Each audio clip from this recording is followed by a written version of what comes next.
Good afternoon, rather than anything, to the 24-hour of Watkins Glen, although with some issues, to say the least. But we are here now for the qualifying session, even if at 4 instead of 2.5, considering the issues regarding the newest update. I have to do these things here. Now it's better. But anyway, now everything has been resolved by simply banning the issue. it's a way to make it out. But welcome everyone for the 24-hour of Watkins Glen. 25 minutes of qualifying session up ahead that will bring you with only some drivers with some liveries, considering the mess, to say the least, that has been ongoing. Let's this has happened because of an issue with the new Ferrari 296 that was essentially not really giving the chance to anyone to drive the car in multiplayer. But for now we are going for the qualifying session. Numerous amount of BMW and Aston to compensate for the difficulties to basically find an entire new setup in a matter of seconds, to say the least. And furthermore, already the interview channel is open for everyone to join it and to participate in it. Mostly if you want to share anything or any particular story about the beginning or the ongoing race. Live stewarding is, I think it's on. It should be on. Well, it's obviously on, but penalty will be given afterwards. At the moment, 26 drivers will start the endurance session, and I will be your commentator for the next 3 hours and a half. Yes, I needed to count, because apparently I can't count anymore. So until 6.5, half past 6, or half past 5, or half past 4, depending where you are in the world. Current situation at Watkins is a greasy track, so huge difficultness for... Can I? Okay. No, not this one here. Okay, this is better. So, some difficulties for the drivers to find some grip with a greasy track, and also there has been the newest update regarding the tires and dampers and suspension and everything in between. So obviously many drivers are still having to find and to even reach their potential. Mercedes possibly one of the fastest car now in the entire VOP, thanks to the new tire. I can't speak. Thanks to the new tire updates, because there has been many updates regarding the behavior of the tires. There's been the camber and toe. There has been the pressure window. There has been the fact that the car behaves differently compared to where your pressure are, rather than just sticking to a set, which was 27.5. Now the window is 26 to 27 psi, and you can get different variation of the behavior of the car regarding oversteer and understeer, depending on how you edit those tires. And Schaber goes into the pole position 7/10 of a second on Ricciardo in number 1 Bentley. And I was saying, unfortunately, we had some people effectively retiring already from the race, considering the fact that they had not a setup, nor a car, nor anything, and consequently decided to not take part to the race. So only 26 out of 35 teams that were initially joining the fight more than anything. Amount of new Porsches. Every Porsche you are seeing currently on track is the new one. No Ferrari for obvious reasons, and no Lamborghini, which makes me sad because there isn't a single Evo 2 variation of the Italian car made in Emilia Romagna, where I live basically. Effectively, it's the Lamborghini 2 is like 20 minutes away from me, and the Maserati one is literally I can see it from my window, for how close I am.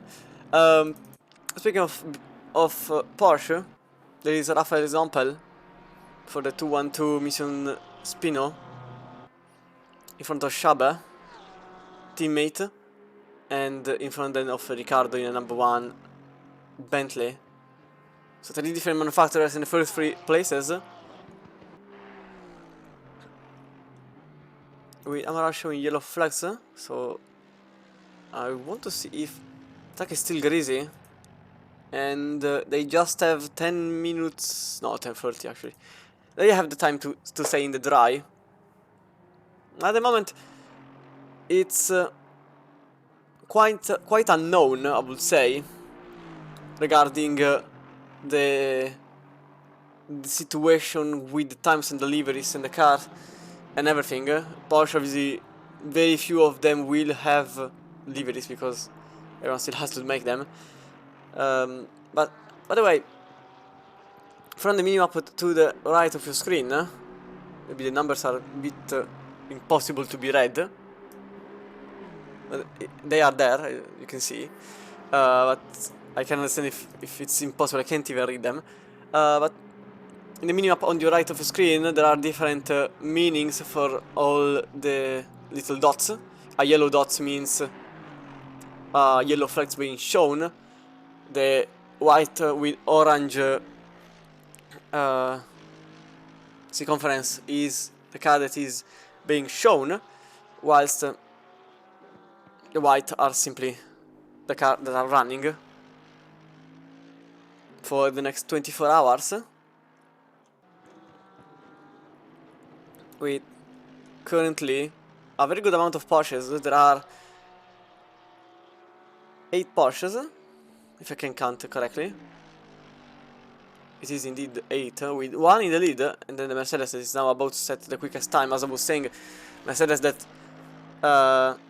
was helped massively by the newest update, as the team in the 202 goes for the quickest lap time, 45.7. A very good one by the German driver, because mostly the Mercedes was having some issues in terms of understeer, and the Audi is the second one that will be hugely helped by the newest update.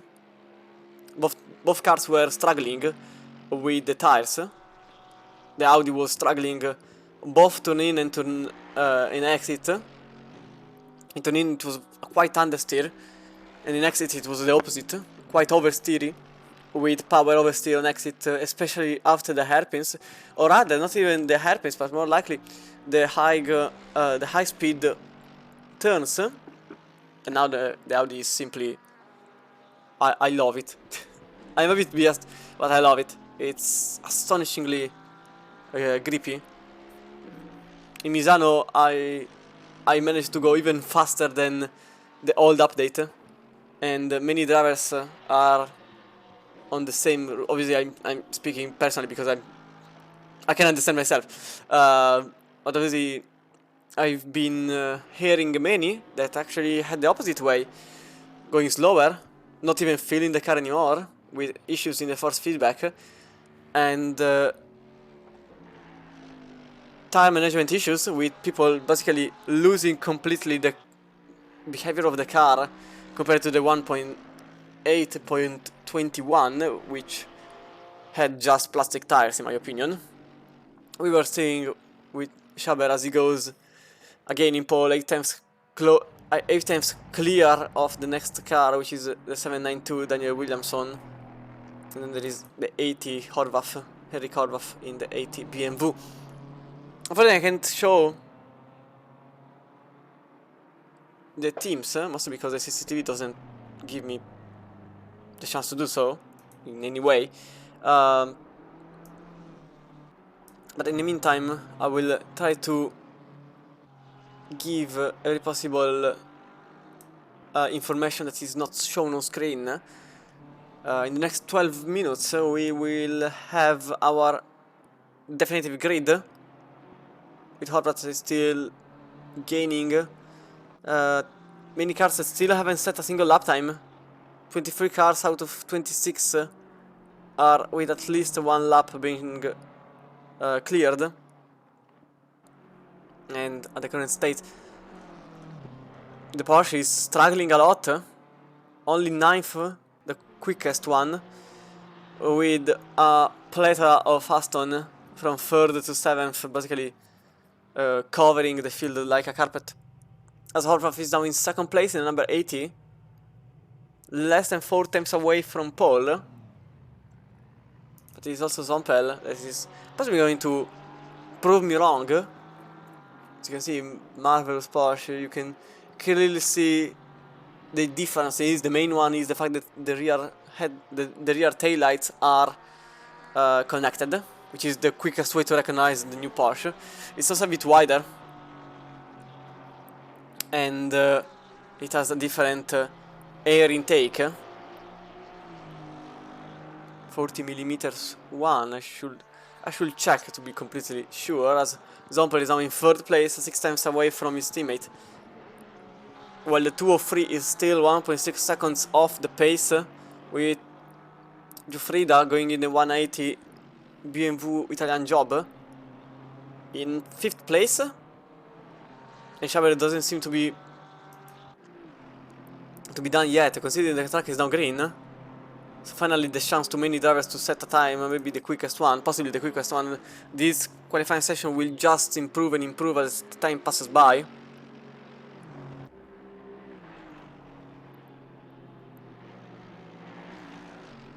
The 202 basically flying toward the bus stop, flying over the curb, literally, as you could see from the TV camera. Now, as always, meanwhile, let me do this, which is better. As always, the broadcast is provided to you by, well, me, Cristian Romano, your Italian commentator that speaks in English for whichever reason that has been thought about. Hi, Ian. Or Jan. I never understood how to say it.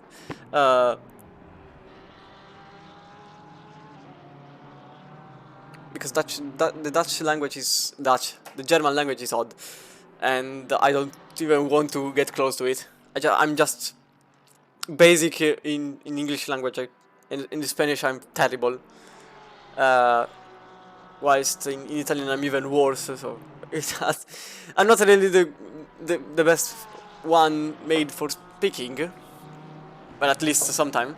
But if I'm here, there is a reason. While Benjamin Eck, I was blasting myself, and he went in 2nd place, from literally last to 2nd place, just 2.5 tenths away from pole in the Mercedes number 31.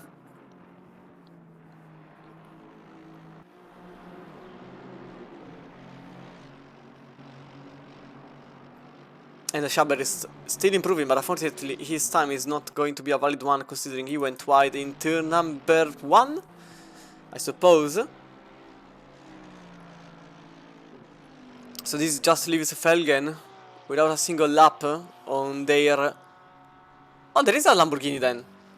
I didn't see it, because from race control every new car is without an icon. So I thought every car was a Porsche, and I didn't see Felgen currently sitting in the pits with a new Evo 2.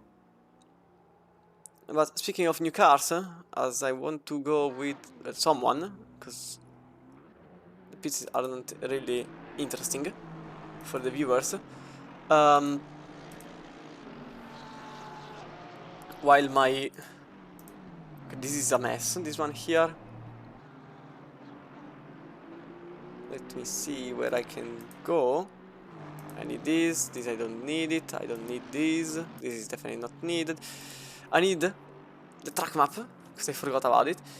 And especially the fact that Watkins Glen is possibly the best track for endurance racing for a single reason. It's the best track. There isn't anything else to be added. It's just the best track in the whole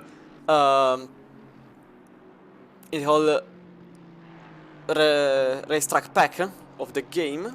Meanwhile, Horvath in the 80 BMW went in 4th place back again, at the very least gaining a couple of spots,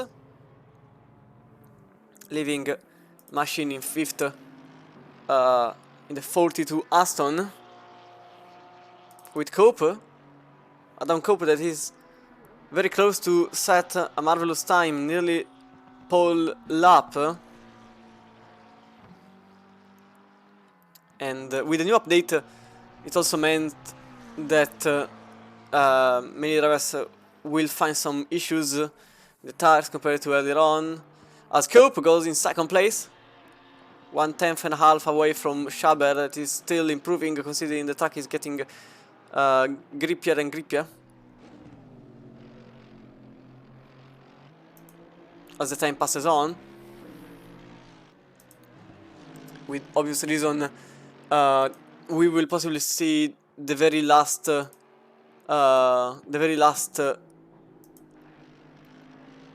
fastest lap on the few minutes until the end. At the moment still 6 to go, but you can see Schaber 4 times up on his own time.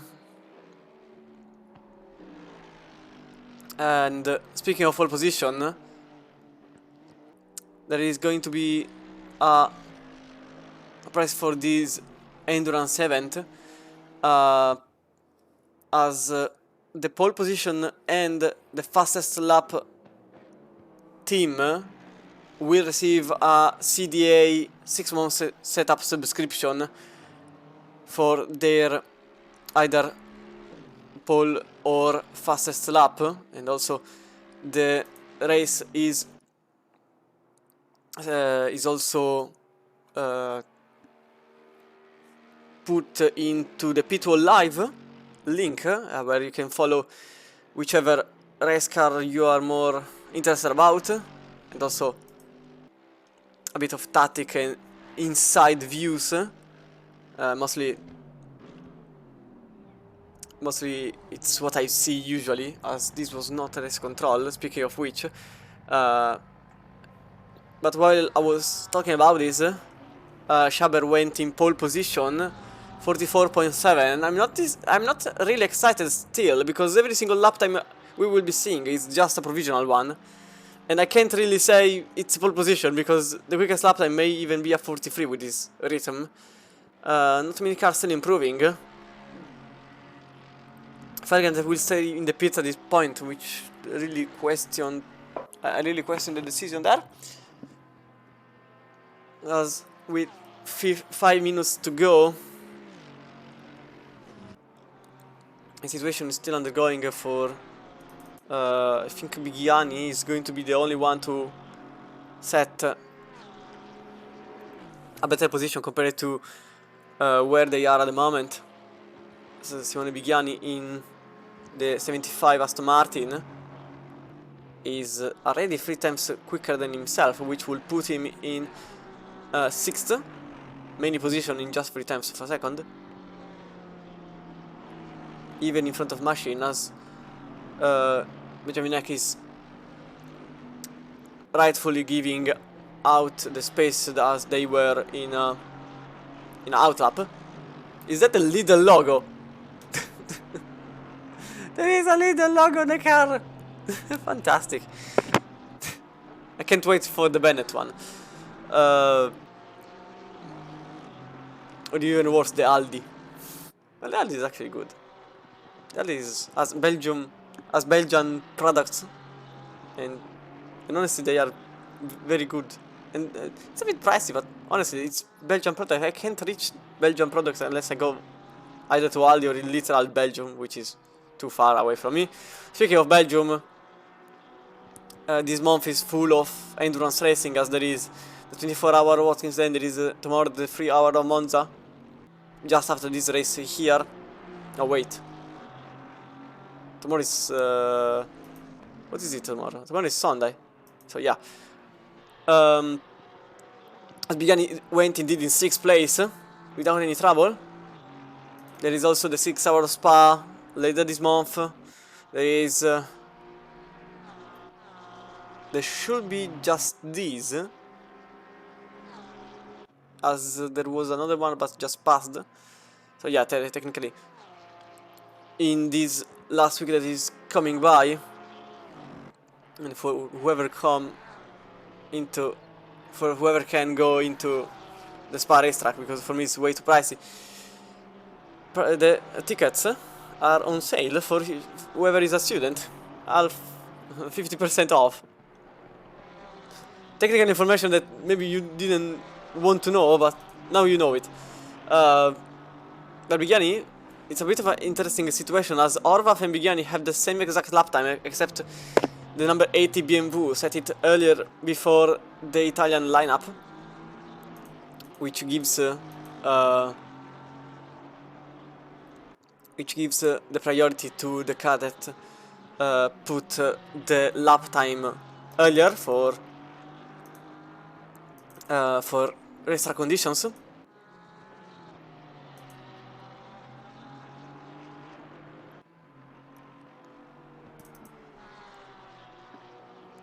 Speaking of racetrack condition, now the track is fast, so still a bit more grip as time passes, and Zompel may make the jump a couple of spots at the very least, as he goes in nowhere.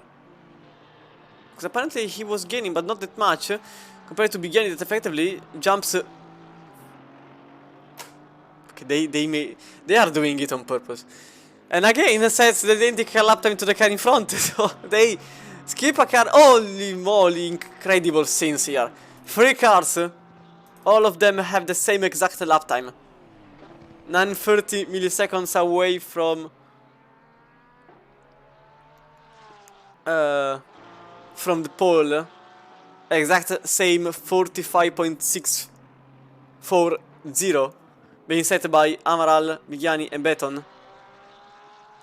With Bigiani that possibly concludes the qualifying session. So we have the first one and the second one as Coupe. I heard some screeching tires. I think it was Coupe braking.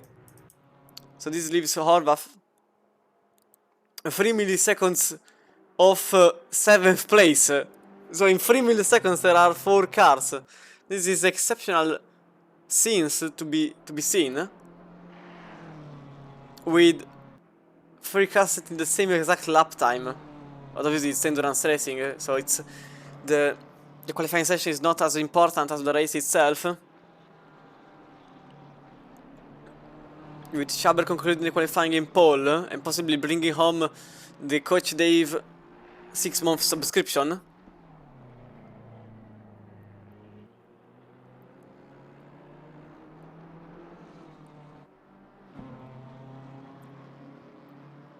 Two times quicker is currently Horvath in the 80 BMW,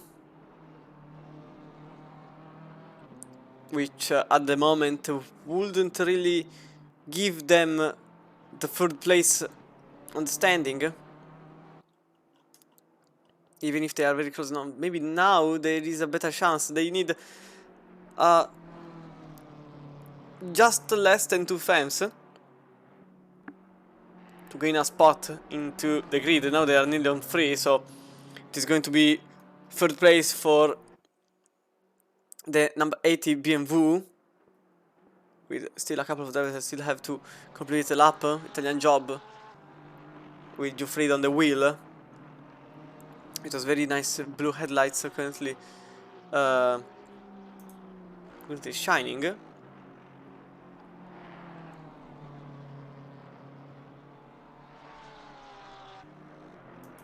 And the current state is still possible, as Woodward went in 19th place, to set a good lap. And in fact it is 10th place for the Italian lineup. which goes in the top 10 in qualifying session, and this effectively concluded your qualifying session for the rainy day, because as you can see in the distance it's raining. So we'll go with, please work. Okay, it works. At least this works. With the Mission Spino 202 only weeb. With only the only weeb sponsorship is beautiful. I love it. With the 202 Mission Spino car in pole position, just side by side with the 331 Eclipse Racing Esport Mercedes. Then it's number 8. Unfortunately, I will have to go back and forth, mostly because I essentially have troubles finding the cars in the SimGrid page, because, well, I simply hope that one day I will have them, well, I should make them in numerical order, but with the issue that some drivers have effectively changed numbers and cars, I can't even find the number 80, because there isn't a number 80 in... Oh no, there is. It's the GTR Masters. It was just the last one. But the last one, I completely missed it. But the GTR Masters Endurance team, currently in the BMW, composed of Henry Horvath, Thomas Zimani, Norbert Fer, Fenning, Christoph, and Thomas Lanni, currently sitting in third place with the current McLaren Adam Cope in the number 50 McLaren. Now, McLaren that has had some heavy troubles in the... This is just spamming the emote. Troubles in the balance of performance, considering now it has been nerfed even more. But the Assetto Racing McLaren is currently standing in 4th without any particular trouble. And then it's Redfern in the 74 Porsche. Now, the first of the newest cars is currently sitting very close to pole. Although it has to be said that the Porsche have obviously a bit of a better situation, but the big brain racing team, just 3 of them for the race, for doing the entirety of 24 hours, so a bit of a team effort, and then just a number below, and also a position below, the Auros Factory e-racing, composed of 6 drivers for the entire duration of the 24-hour of Watkins Glen, with, as you can see, 737 Aston Martin just behind, and then Baratella in the Mission Spino Porsche sitting behind in the second Porsche, and Van Dijk, number one Bentley, the only Bentley on track as it stands. Bentley that I'm also surprised to see on track, but the Audi Sport Champions, with apparently not an Audi, bravely are going to use it for the duration of the race, even because it's a very stable platform, so you can really play with it. With Spalino in the Italian job, 180 completed your top 10, and the 42 is just behind, as the engine are going on. So for now we'll go back to a bit of a further away camera, because otherwise it's just terrible to be seen. With Brooker in the 166 Aston Martin. Aston Martin obviously in this race being quite the attraction, considering many drivers switch from the Ferraris to a normal car, and Turn 1 Sim Racing is also one of those cars that switched to the Aston with 203 Porsche Mission Spino in the 203 driven by BSAT, which is terribly sad. And behind this, Chris Jones in a 792 Eclipse Racing Esport Academy livery with the A-Team, Van Horn, currently sitting just behind the other Aston. Now, obviously, the Aston Racing team is bit packed and currently in the mid part of the standing, but not the last of the Astons, as there are still 2 Astons remaining. The first one is the number 26, with Langner driving it at the moment.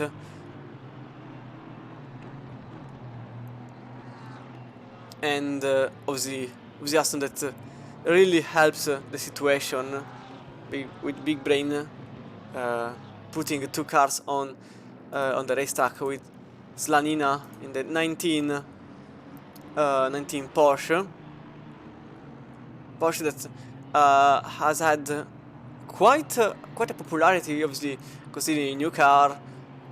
In the new update is also the one that Dog Race in Germany decided it would have been better to utilize, especially considering the fact that the new cars also have the better setups, and the 387 behind is instead in a Bentley, so GMI Sim Racing with the Argentinian lineup,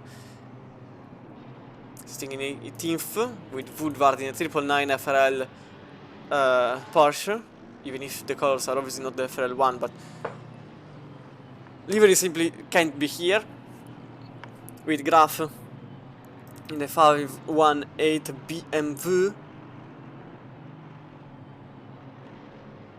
being in these very fancy colors, yellow, white, black and blue. Very nice livery, to be said. In the 512 Ribtech Racing with the 934 just behind in the, I think it's the advisor, should check to be completely sure. If it's advisor racing team car with 4 drivers driving it at the current state of situation, and then behind is the 25 Assetto Racing Porsche with Robstra in the 2, Giannone and Freeze completing the standing, but I was a bit too slow, I'll be completely honest, as we are going for the start of the race with the Lamborghini that is not on track anymore. Oh no, it's here, okay, luckily. So we go with Adam Coop in the 50 McLaren, just behind the orange Mercedes sitting next to the leader. And it's green light, and away we go. It's 24 hours until the end of the race, with a bit of a slow start for the McLaren driver, and also the Mercedes next to the other Mercedes, even if the McLaren number 50 is going a bit wider into the distance, and is getting overtaken by the Aston on the inside. They go with Luca Amaral now in 4th place. Still a battle going on in the distance with the Bentley trying the inside. Now remember, the track is greasy, but the rain is increasing, so possibly we'll see some drivers in the wet weather tires, as the Bentley is trying the best possible to get into the inside of Bigiani in front, side by side between the Mission Spino cars.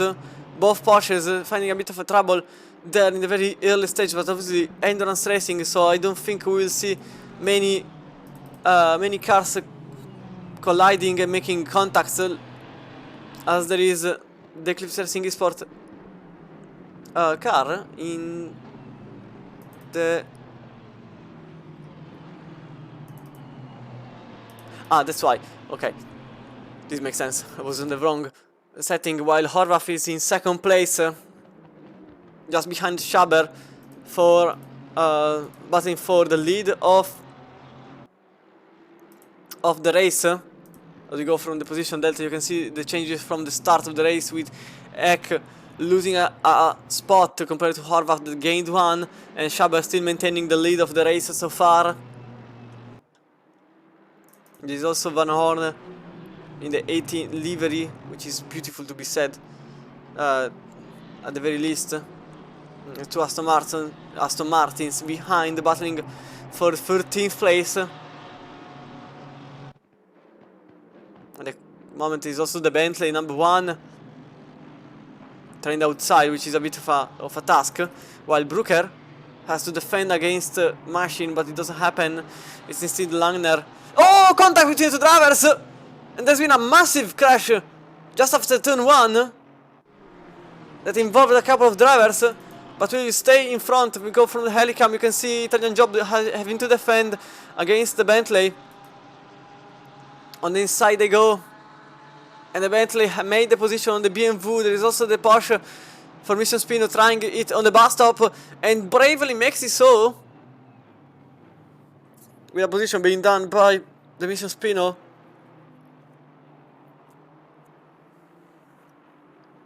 Just in the bus stop, and the Bentley with the effective Audi Sport champions still making it in 8th place. With Jeremy Ricciardo number 1 that gained a place, and Schaber that gained even more. He gained 4 for the Mission Spino. And then there is Simone Vigiani in the Aston Martin on the inside. They are trying it. But for now, no overtake happens. As the McLaren number 50 is still in front.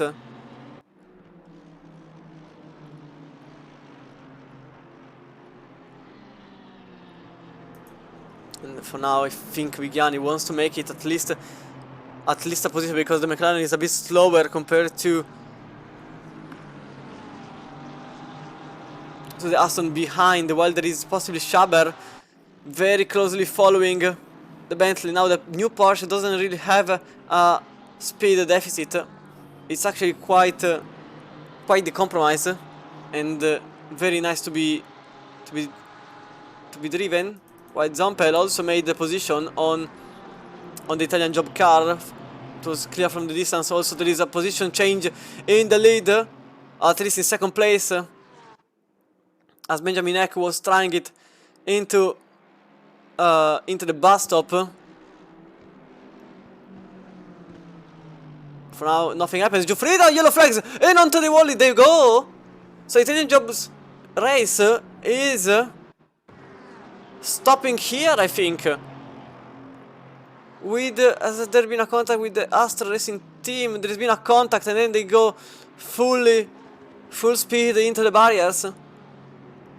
And this really is an issue with the suspension damage. The car can't be driven anymore. You can see it's not turning. It's not even turning to the right. Car is done for the day, and maybe even the race with terminal damage. While Langner and Brooker already went into the pits after the contact in turn number 1. So now Benjamin Eck seems to be quicker than the number 80 GT Master BMW, with the Mercedes closely following the number 80 up in front.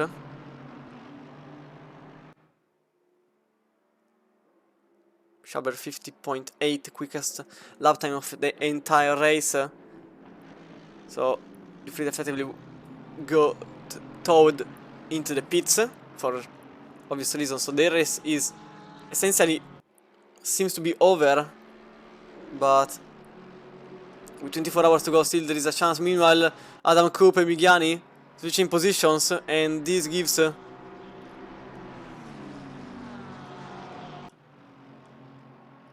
the Italian lineup a chance to get further, as the rFactor Racing is now in front of the 50 McLaren, which is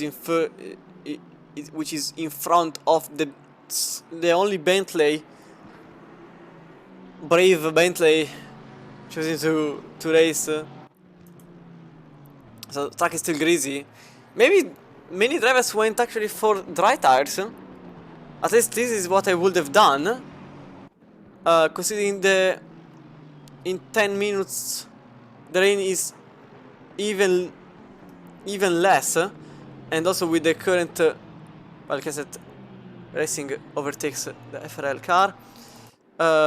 With the current tires, you have a very good advantage in these conditions because you can effectively change the pressures to the best possible way, while Marcus Schaber went in front of Ricciardo in 8th place, leaving Coupe in number 50, battling for position.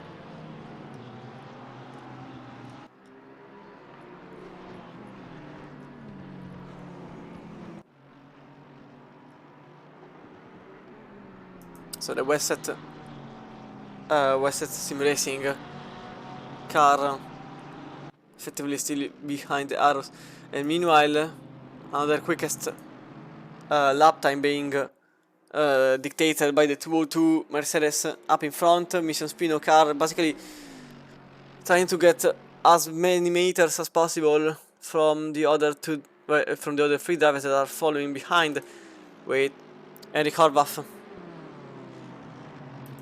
in second place and Benjamin Eck in third.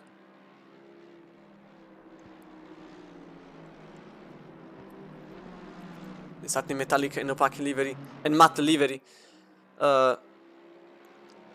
behind the white, blue and grey.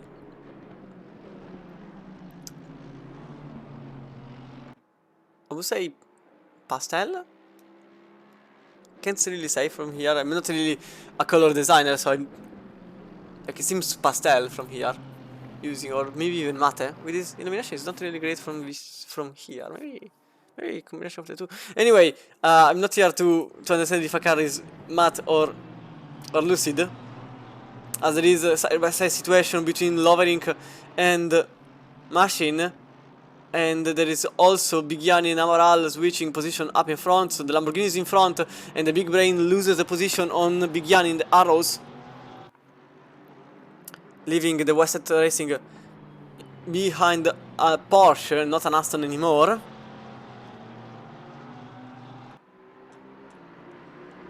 I think these very early stages of the race will be dictated by whoever made the best decision regarding the pressures of the tire. For example, is trying for the sister car in the Mission Spino to make the position number 9, and in fact it happens as of the last corner. Bentley finding some troubles in the very beginning of the race while lowering, and the 52 lineup lowering. They didn't set a single lap in qualifying, while Assetto Sim Racing overtakes the number 1 Argentinian lineup for GME Sim Racing. As I was saying, the Lamborghini that effectively stayed behind the wall. There is a contact into the hairpin with Amaral and Cooper. They were fighting for position, with Schaber making it better,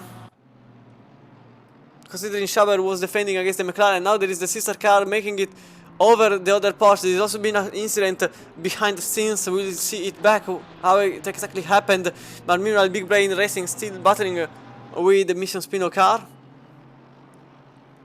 of Rafael Zompel.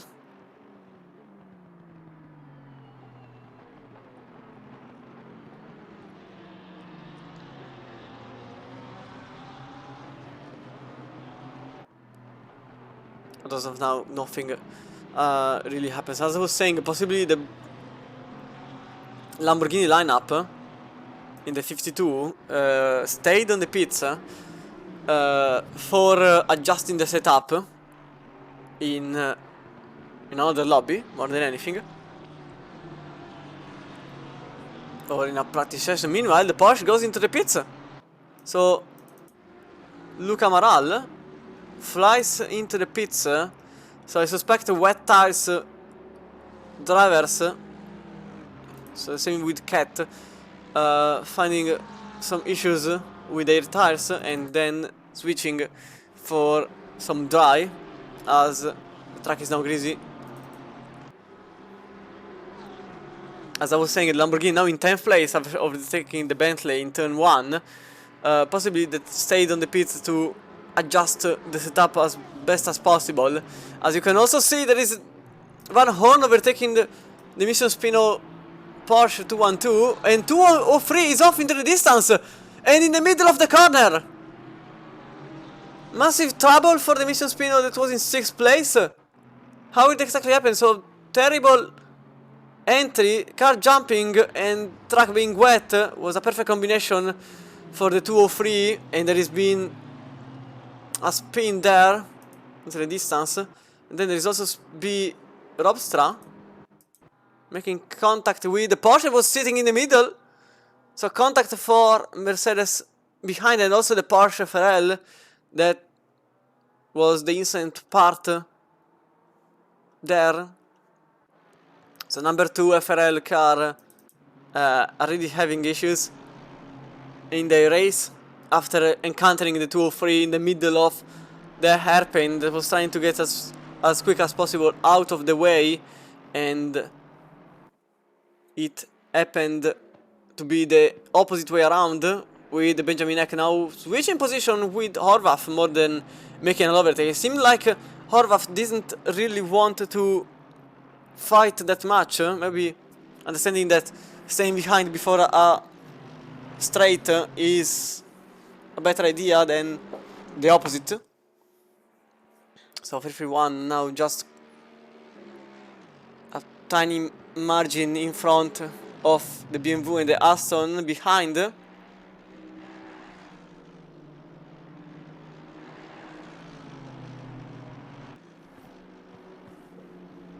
And the ERS car is now in 2nd place. For now, last lap they went quicker than the leader. Meanwhile, Schaber is trying,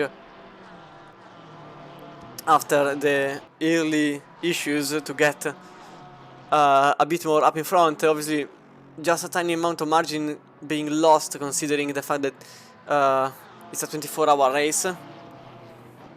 But there's also the FRL car with Neil Woodward driving it in front of Karner, advisor, and Schaber in 203, and Lamborghini now side by side with Van Horn, and the Lamborghini Evo 2 is flying.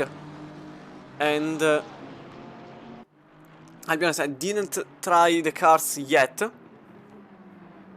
but I may do so in the upcoming future. Meanwhile, I still have my Audi to drive, my beloved.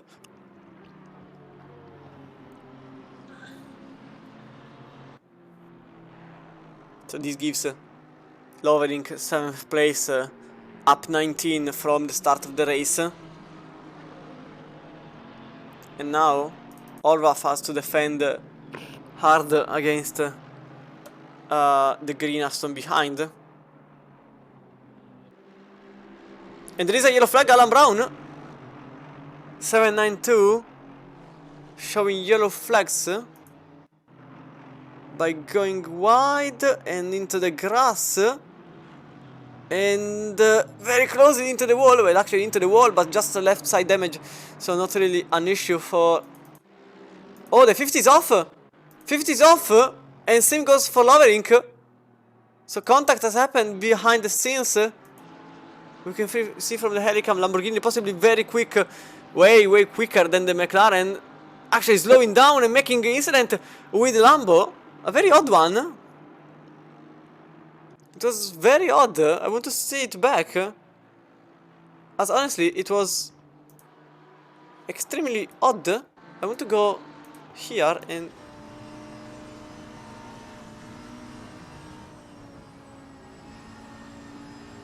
Okay, I'm honestly confused by the situation while Freeze is stuck into turn 1.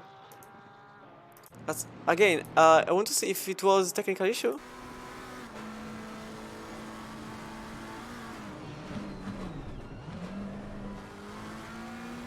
Doesn't seem like. It just seemed like the Lamborghini had 25,000 kilometers per hour more than the McLaren. It was very odd though. It didn't seem like it was so bad.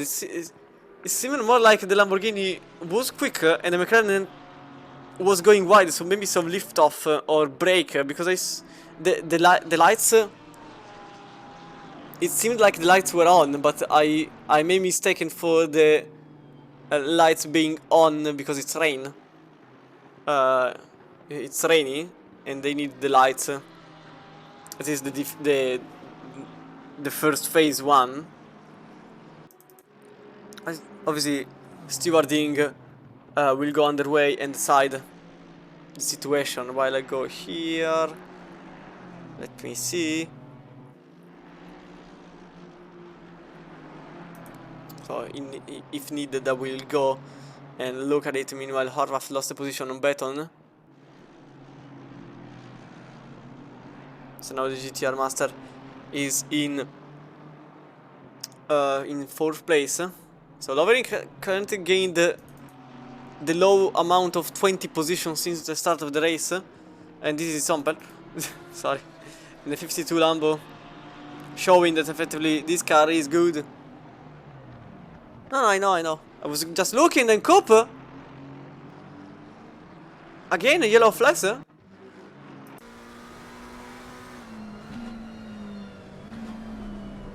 Oh, he lost the rear on a exit? Not really sure how to say if it's exit or entry more than anything, as the 19 is still having some trouble. Schaber and Woodward switching position into the hairpin. Both cars are the new Porsche 992, and the Mission Spino is simply faster than the British driver and finds himself in 15th place. Still a good amount of position behind where they were. And at the moment, there are 2 battles ongoing, which is Ricciardo against Valhoorn. So GME Sim Racing and a very nice Astro Racing team.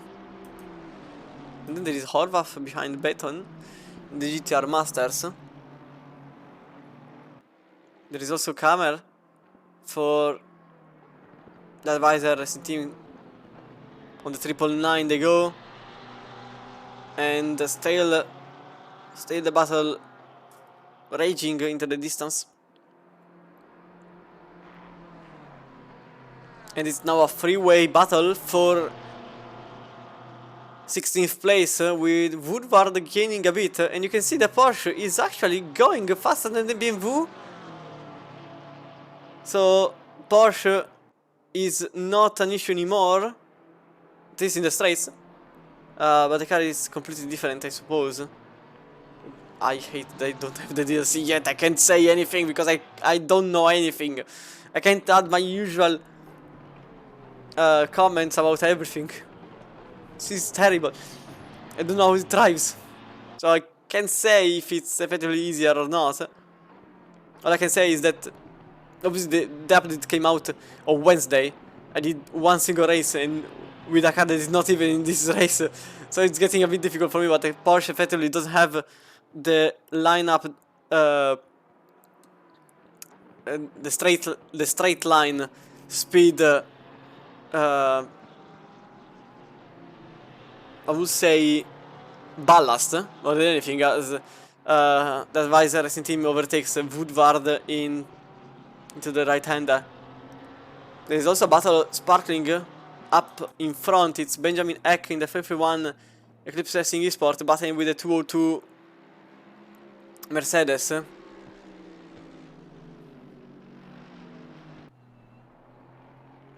There is also Jimmy Sim Racing with the Astro. Into the bus stop they go, braking at the 300 mark. A bit of grass being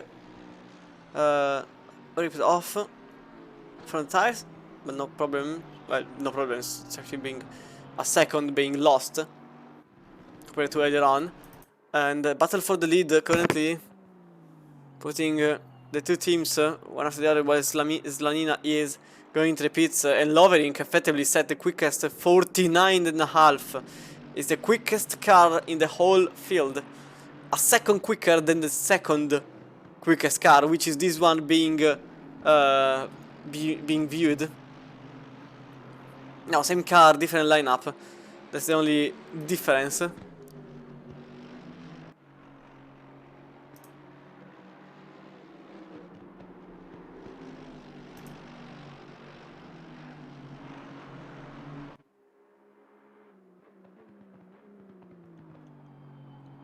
So at the current moment, there is not going to be an overtake for now. Pit stops being taken by 74, 25, number 19, 2, 166, 26, and 180 already, as Lovering sets another quickest lap time. So they really stayed in the pits to. No, it's again, I never encountered yet, not even in LFM. I still didn't encounter it. It's also we said I didn't do many races, but effectively, with the update that just came out on Wednesday, today is Saturday, and the car seemed good, at least in Watkins Glen, and the second I will buy the DLC, I will possibly become a Lamborghini main for an incredible surprise to anyone. Audi main becomes Lamborghini main because the car is just the Audi but faster, more at 12. Because effectively that's the situation. The old Lamborghini was effectively a slower Audi, or rather heavy Audi. It was heavy on the dampers. It was not agile. It was very stable. That was the strength. The opposite was, the counterpart was that effectively the car was stuck. It seemed like to be stuck. If effectively it's going to be as I think, the new Lamborghini is just the Audi but faster at this point. And more stable. So, literally a better Audi. And Alan Brown goes in 11th place. Yes, the Lamborghini is not Italian. The Huracan GT3. Only the chassis is effectively Italian. Not even.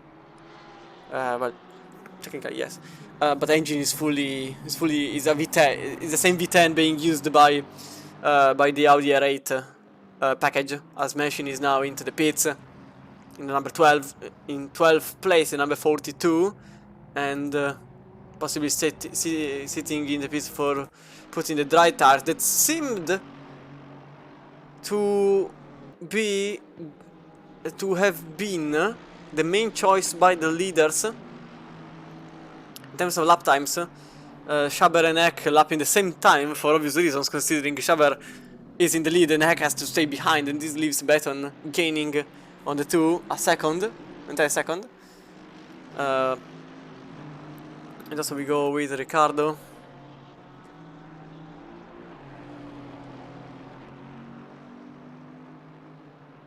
Still battling for 8th place, and Coop has overtaken Brown on the hairpin, so some battles are ongoing into the circuit, into the American circuit. With from the Helicam, maybe it's clearer as the Bentley is trying it. It doesn't happen for now. Brown is tempted to go from the outside, which is extremely difficult, but he goes for the switchback move.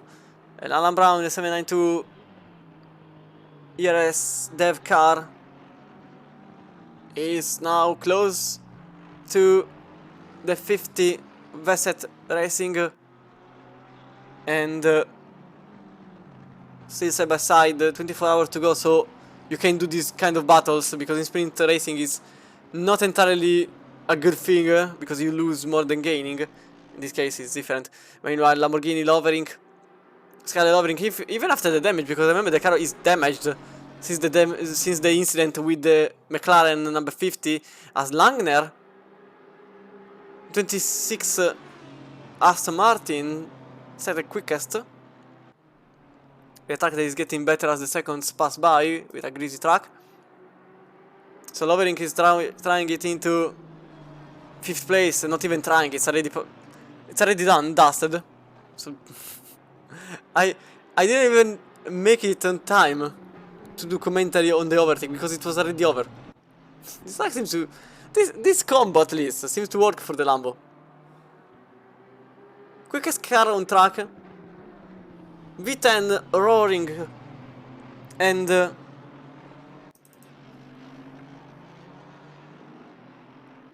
Benjamin Eck now trying to fight V6 4.6 liter, both enormous engines, the dimension of an entire house. You can live in that engine displacement. For how big it is. And the Beton is now the quickest car on track, with Schaber effectively being a bit of a, seems to be at the very least, a bit of a ballast for Benjamin Eck, that is trying to get over himself to understand where to overtake the Mission Spino car safely. And I think the decision still doesn't come out.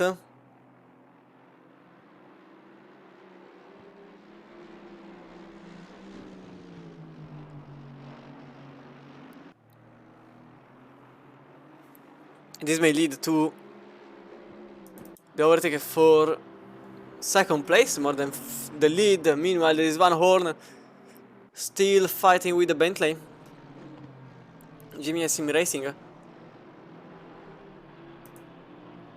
this point, I think it's useful to understand the pits because with a very messy start, we have many drivers that set that went into the pits to change the tires, even if some went only for change fuel. Oddly.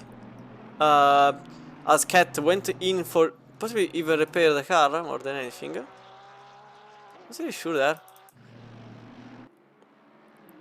But Amaral, Machine, Bruder, Robstra, Lind, everyone except the Cat went into the pits to change the tires, possibly a set of dry tires. They were almost certainly starting with the wets, which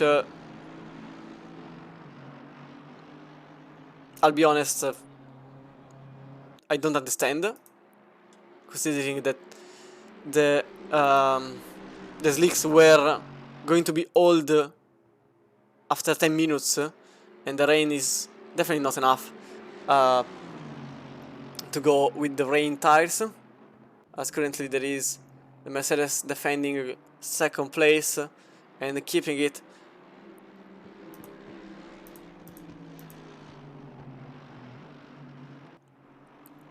And Schaber is at the current situation enjoying the 2 drivers behind battling. But in all of this, there is an opponent that none of them know the existence, which is the Lamborghini, number 52, that in the last lap lapped 2 seconds quicker than Schaber. This car here is gaining 2 seconds per lap, and Amaral in 74 Porsche for the big brain is doing the same. As 792 is off into the distance. So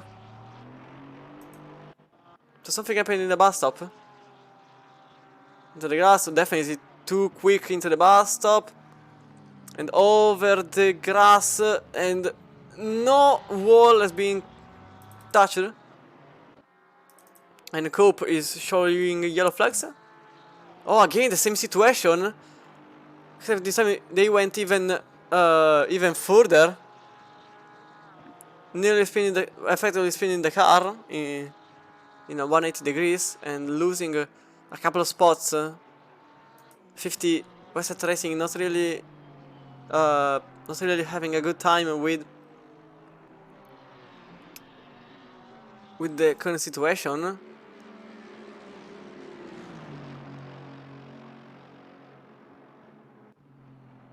Justin's passing second place, and Ricciardo is also trying to fight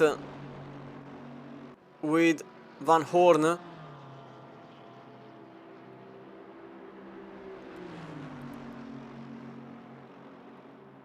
And the Bentley is very close to the Aston up in front.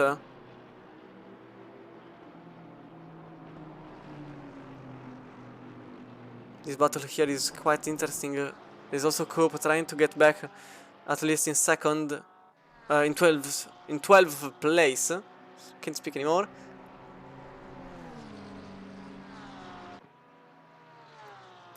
With Van Horn and Ricciardo still battling for position, and effectively Ricciardo is now in 8th place, with Coop losing the place on Giannone in 173. E-Trucks.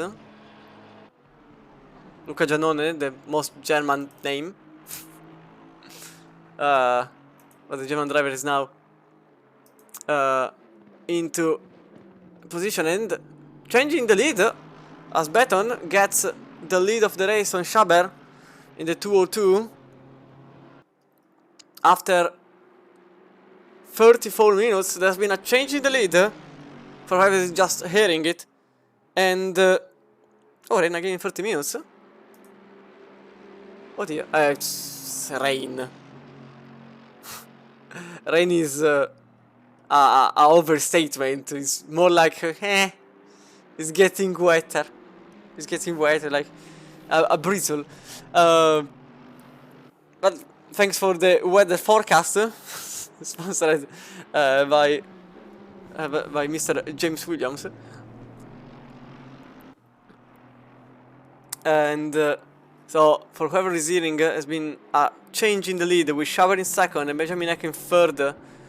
And Amaral still with a 47.2 quickest car in the last lap, and overall even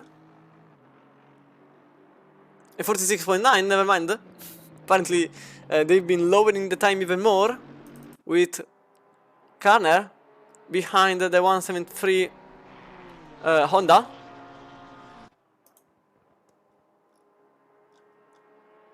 And I need to check something, because effectively that's the only team that maybe I didn't mention during the pre-race, which is true.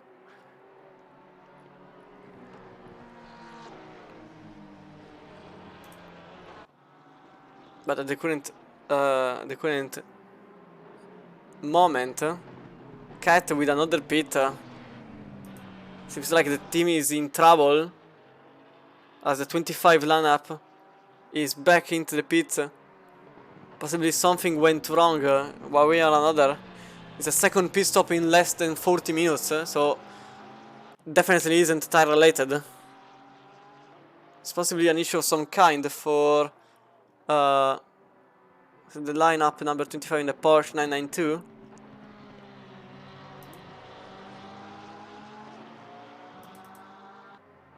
As Amaral, after the pit, quickest car in the whole field, the 74 is now in... Oh, not even the quickest, because Machine is actually the quickest. Obviously with a change of tires, so everything still has to be decided.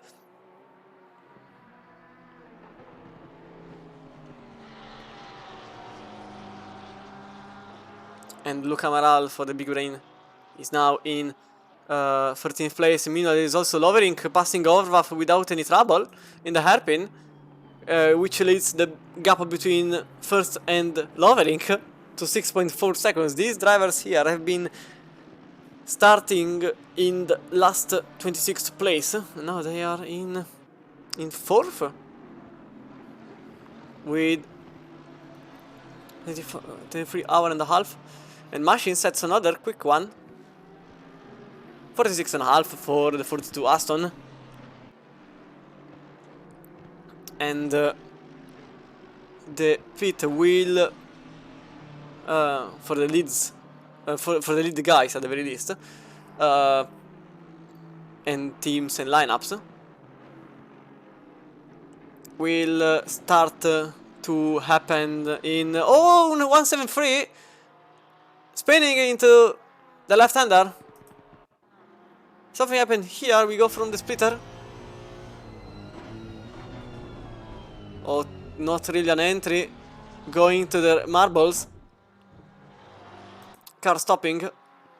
And then they found themselves into 15th place only, after losing the rear. And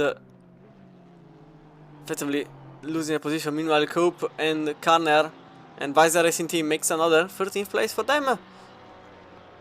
There is also Lovering, and at this point is just better to let him pass, because 47.6 is not really something that is debatable. Meanwhile, 2-1-2, losing the rear. Cars nearly stalling. They stay on the inside, and Ricciardo passes them. So Lovering, as I was saying, it's literally better to just let him pass, because fighting with something like this is just not worthy. He has been lapping 2 seconds quicker than P2 and P3, and 1 second quicker than... Oh wait, never mind what I said, until Benjamin Eck is trying to go on Schaber's Mercedes. Oh, there has been a contact! Oh, the Mercedes is off into the distance, losing the position even on Horvath. And Lovering made 3rd place, but not exactly in the cleanest manner, as you can go from the helicam. Way too quicker. And Benjamin Eck decides to go into the pits already. I'm quite surprised by this decision. Yeah, because there is rain in 30. So not really sure what their plan is. Schaber is now 7 times away from Brown.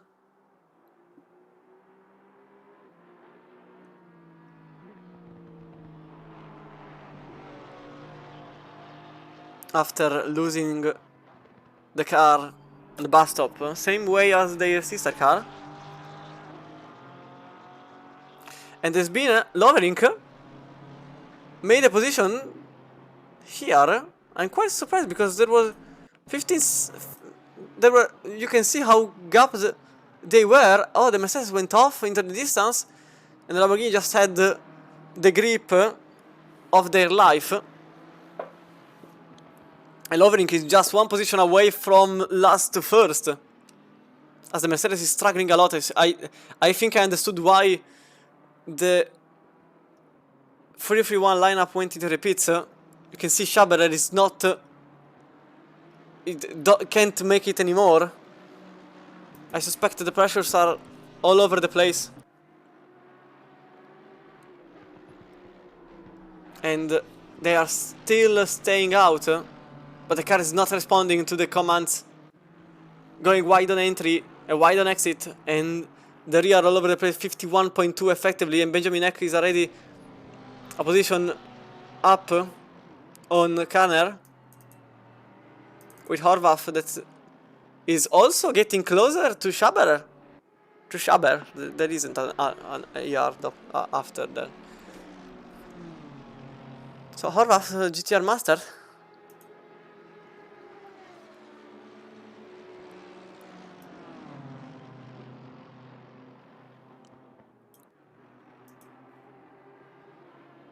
And the GTR Master may find some happiness,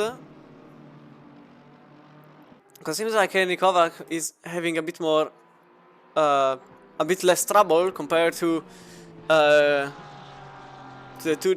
202. In fact, you can see we switched the camera for what it was, 2 seconds, and the Horvath is glued to the rear end of the Mr. Spino car. not really having good feelings. 75 with yellow flags. I'm not really sure what happened there.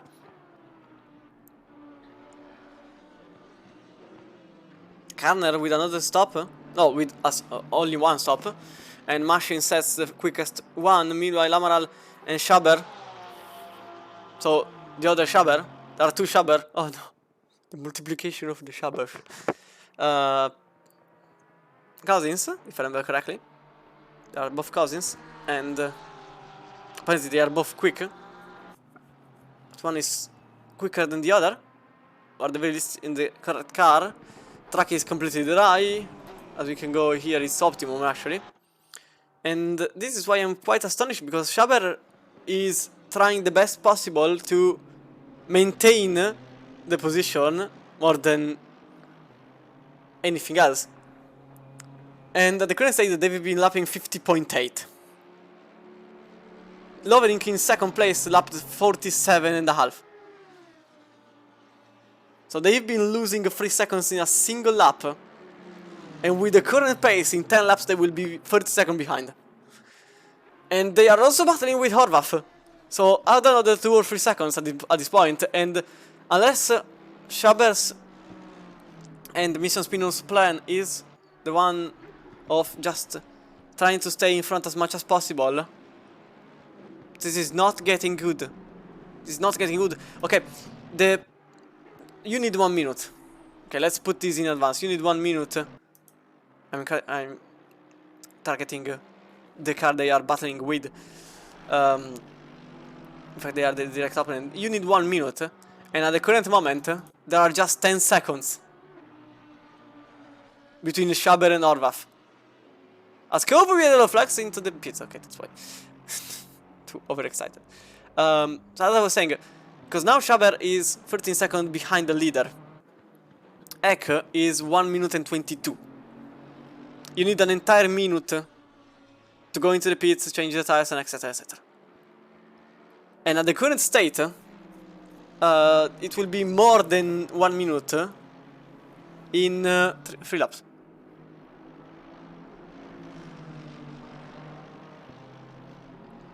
And Horvath is now trying the inside, and in fact it goes well, and Horvath and Schaber switch positions.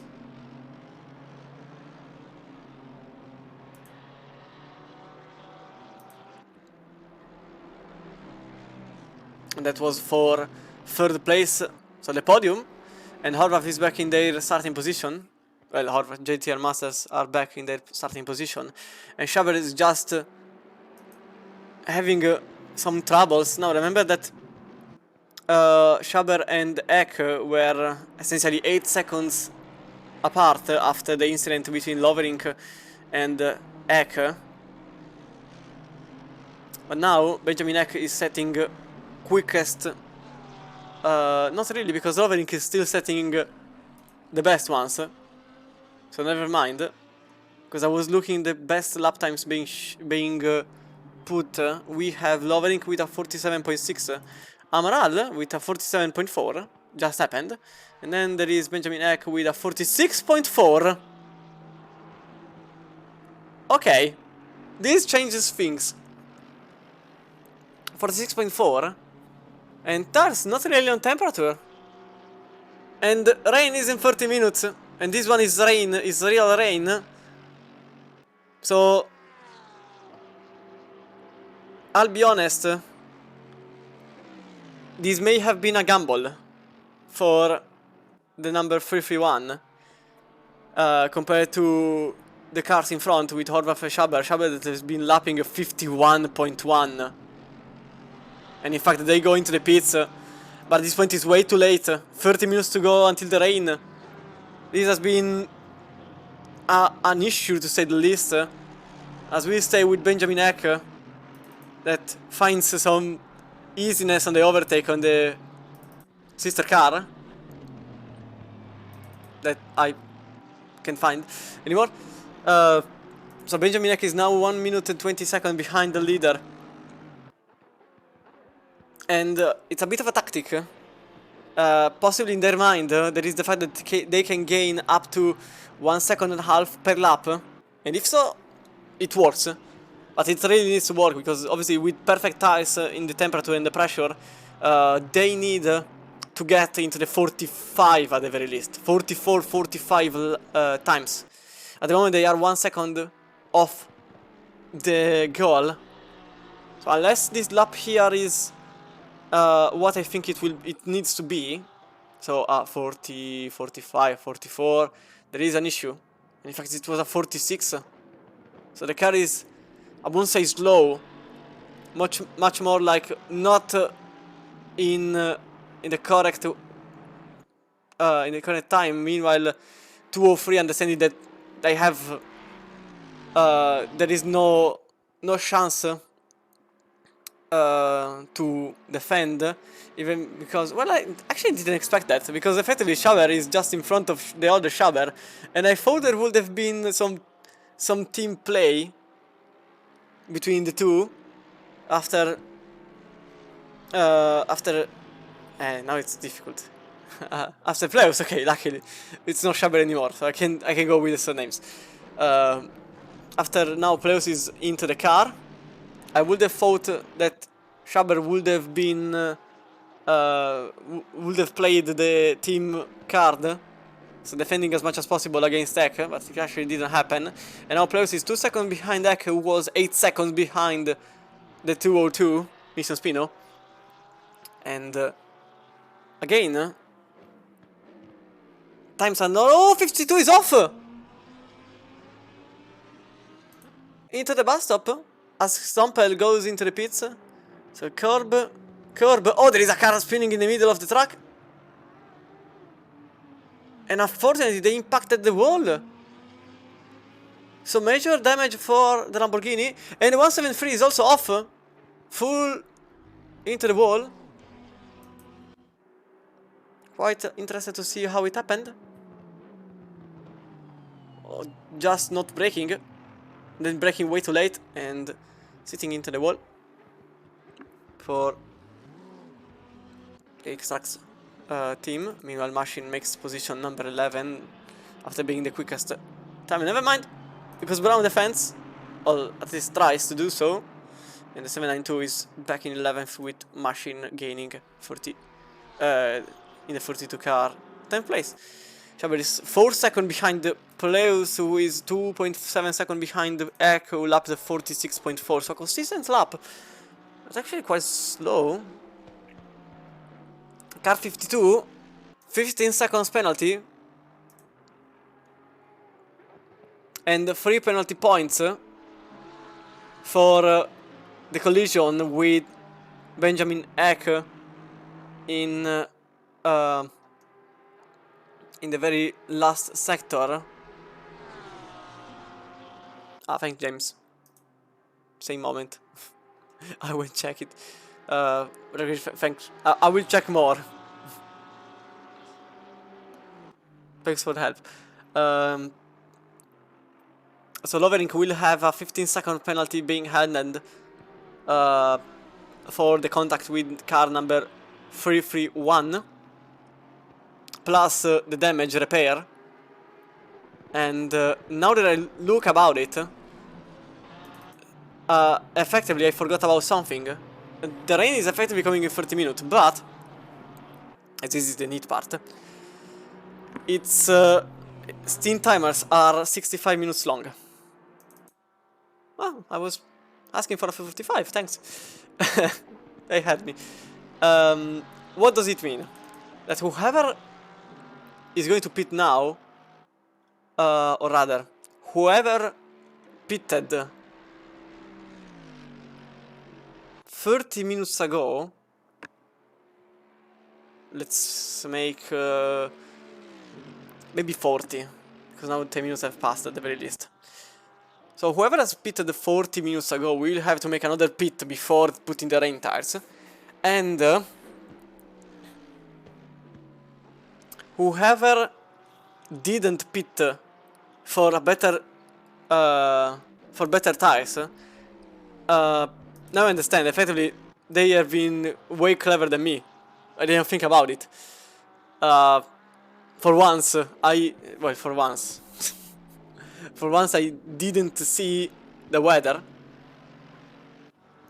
Because I'm always the one that checks these things about tactic. For once I didn't, and effectively, they were right. They pitted when they saw the rain was coming. And thus, they went into the pits, knowing that they need to pit again. It was a gamble because effectively the rain wasn't that heavy when it first was shown in the weather forecast. And luckily for them, as you can see, it's going to rain properly in 30 minutes. So Benjamin Eck, tactic, may be good enough. It's going to be very close because now the low rain is coming in 10 minutes. As Plus goes quicker than Benjamin Eck. And the scene timer shows 52 minutes. They have still 30 minutes. So it's a gamble, obviously, whichever way we put it. As the two cars here, not this one here. Benjamin Eck made a mistake somewhere because 36.5 is very slow compared to Pleus. Mission Spino's 45.6.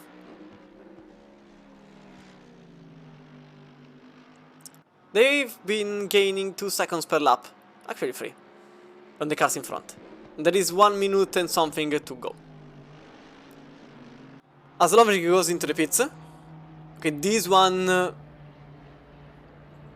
effectively doesn't make sense. Because at this point you just wait 10 more minutes as the rain is coming. So effectively this puts Betan and Horvath on tactic. Absolutely different from the one between Eck and Plush. Two different ways of approaching. Waiting until the rain comes. But obviously you have to be sure the rain comes heavy. Or the two cars in 7 and 8 made the correct decision to pit earlier. Because the rain wasn't going to be as heavy as, obviously, it's not going to be so heavy in the first minutes. And the other two drivers will run out of time, will need to pit, and they will lose time in every way. Either it's for pitting again, or for the wrong pressures, or destroying the wet tires, because the track will be possibly dry. And now it's everything on the line, as Pleus is been lapping 45. So effectively the goal time that you need to reach in the dry. So effectively I think X pressures were a bit off.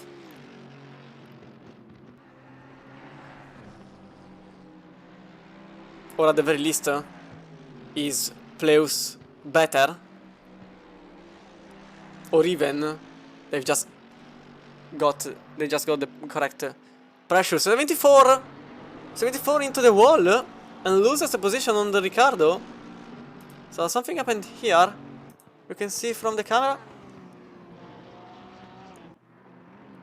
Oh, there was Woodward in the middle of the track. That led Amaral to get back in 4th place, but also into the wall.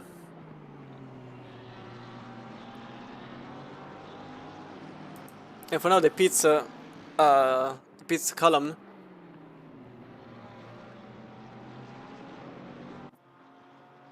effectively leaves the chance. Oh, now you can see the issues, because they are two, are getting closer to Amaral. That made a very early pit, and ironically they may be on the best possible tactic, because their steam timer ends exactly when the rain is coming down the sky, and now you can see the overtake. It's a Mission Spino car overtaking the 331 Eclipse Racing Esport, and Mission Spino is now in 6th place, now 5th. So as I was saying, tactically speaking, without doing on purpose, because it's impossible, it's physically impossible that they were aware of it, but 74 made the pit 45 minutes ago for damage repair. And now they are in 4th place. And they will stay because the Eastern timer ends exactly when the rain comes. So it went well. No damage repair. Absolutely sorry about that. It's for changing the type because they started wet. They went in for dry. And now they will get back in for wet. Their tactic was completely demolished. As you can see, Brown is giving way to Felgen and Basher. Number 52 Lamborghini. A little Felgen. Still in front of the new Porsche.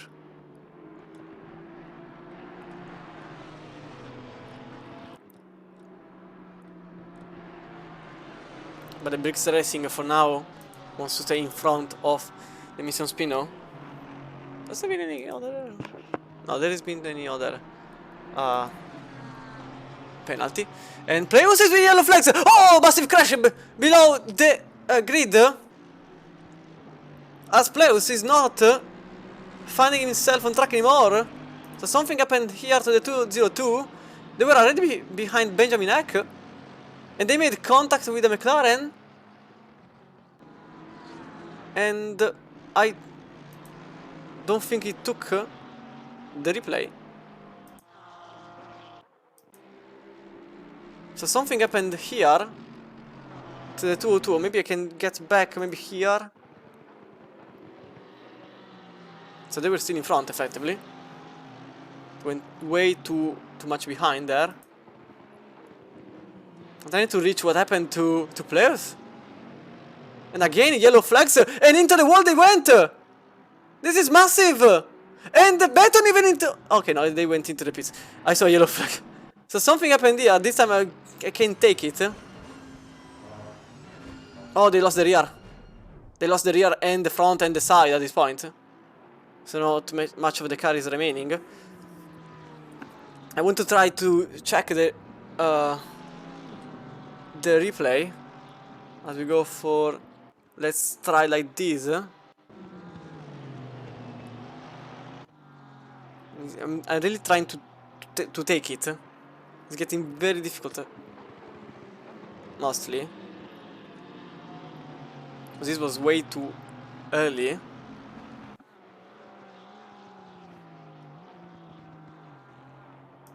Let's try like this. Maybe it works better. A quick one. Okay, I took it. Oh, they lost the rear on themselves. And Woodward collided with them. And they also... Okay, so third time I made it. And they also went full into the wall. And the car is totaled. After going in a bust of way too quick. You can see suspension damage, side damage, front damage, and rear damage. And the car is absolutely done and dusted. You can see the suspension damage again, 202. I think I will just not look at it anymore because it's just painful to be seen. And even out of respect to the team, I don't want to put them on live while they are having obvious difficulties with the car. And in fact, Mr. Spino car in the box, and now it's an issue. To say the least, it's an issue. It's a big one. It's a gargantuan kind of issue. Meanwhile, Benjamin X Static, never mind what I said until now, because it was a gamble and it worked out. Benjamin X is now in the lead of the race, considering Amaral and Horvath still have to pit. Wait. Horvath still has to pit. Amaral can still remain out. So effectively they are in second. Because Horvath has 3 minutes to pit. Wait, Horvath has... Ah yeah, Horvath in the number 80 has still 3 minutes to pit. And they have to do so. There isn't... it's impossible that they can stay out more than this. Mostly because they can't. It's just... By the rules, they still have 2 laps to go. So unless the rain comes down and floods the racetrack, I think Horvath and Amaral will... Well, Horvath for sure, Amaral not really. As in fact Benjamin Eck is battling with the 74 big brain Porsche. And by the way, remember that every driver can... Wait, let me just see if I can do it.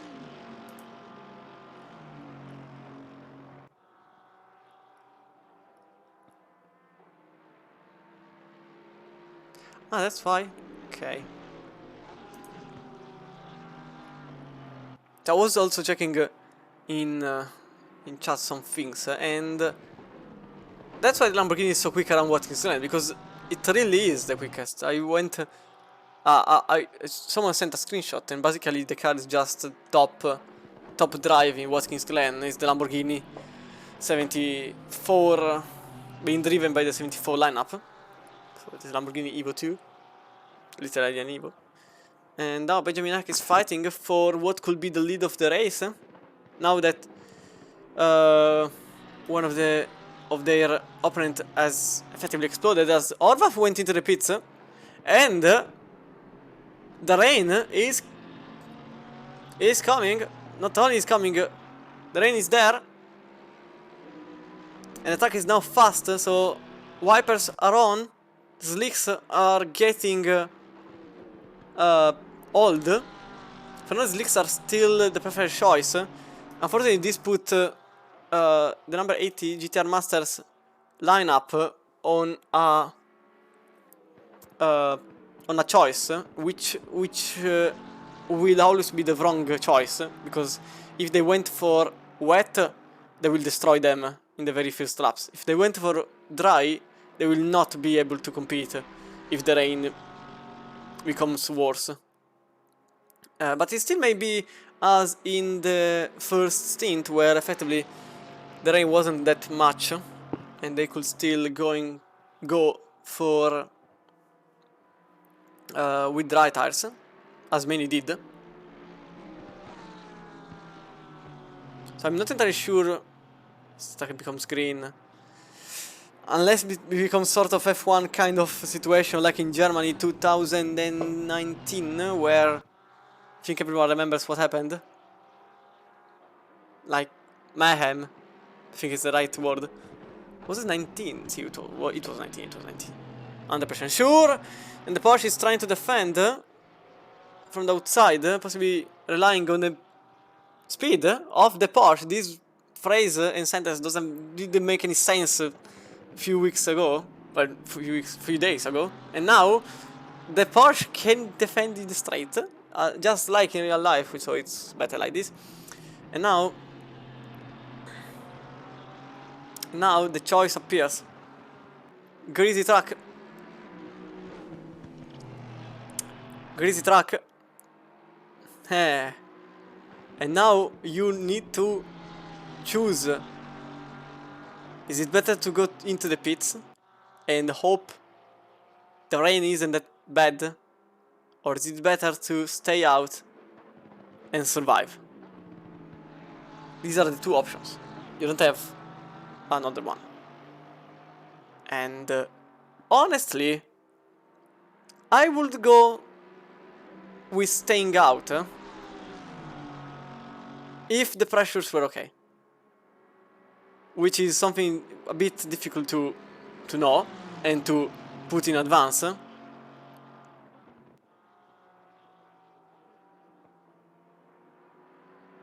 As Ippolito overtook Benjamin Eck for position, leaving Amaral defending against the Aston. Bit on the grass, there you go. 74 still with... Okay, so effectively the 74 lineups is the best one, because they have to pit, period, and this means that they will possibly go with the wet set. Again, the same situation as earlier on, but this time the Aston made it way easier than the Mercedes, still behind the Porsche, battling for position.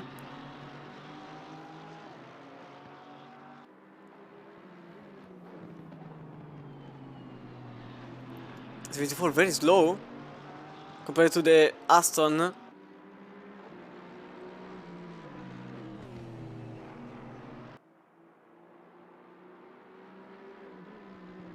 So after the penalty and the pit, the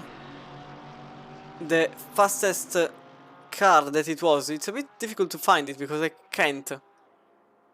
I don't know where they are, more than anything. I think it's here. Oh wait, where is it? Can't find it anymore.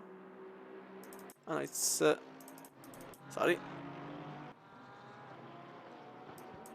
Ah, it's here. The issue, unfortunately, is that I can't see anything. I just see a blank icon, so I don't know which car is which. As Benjamin Eck overtakes Amaral for second place, and as I was saying,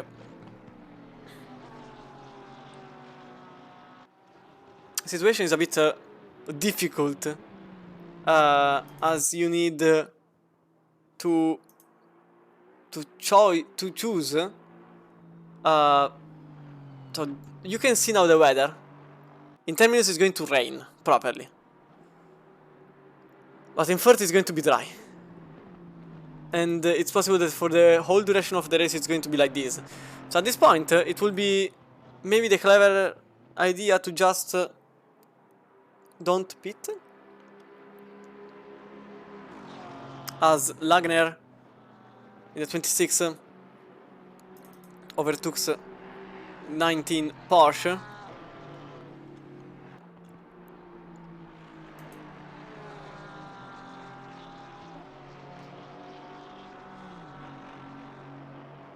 Which puts Big Brain Racing Team in the 26, just in front of the Porsche number 19,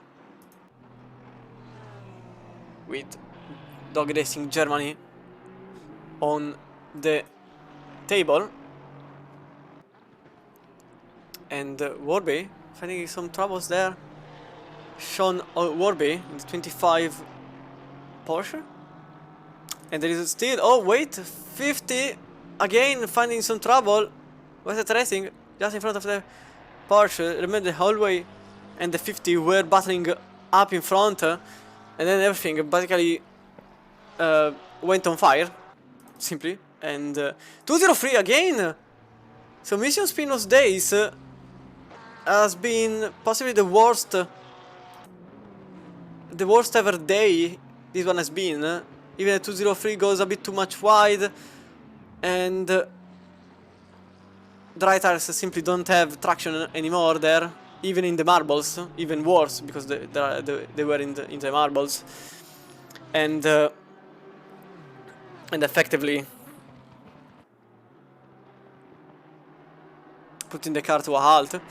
Now the car here being seen. Remember that he had a 15-second penalty, as the FRL Mercedes decides to go for a pit. As I was saying, Felgen, yeah, he had a 15-second penalty, added to a nearly 30-second damage repair. 1 minute and 12 seconds have been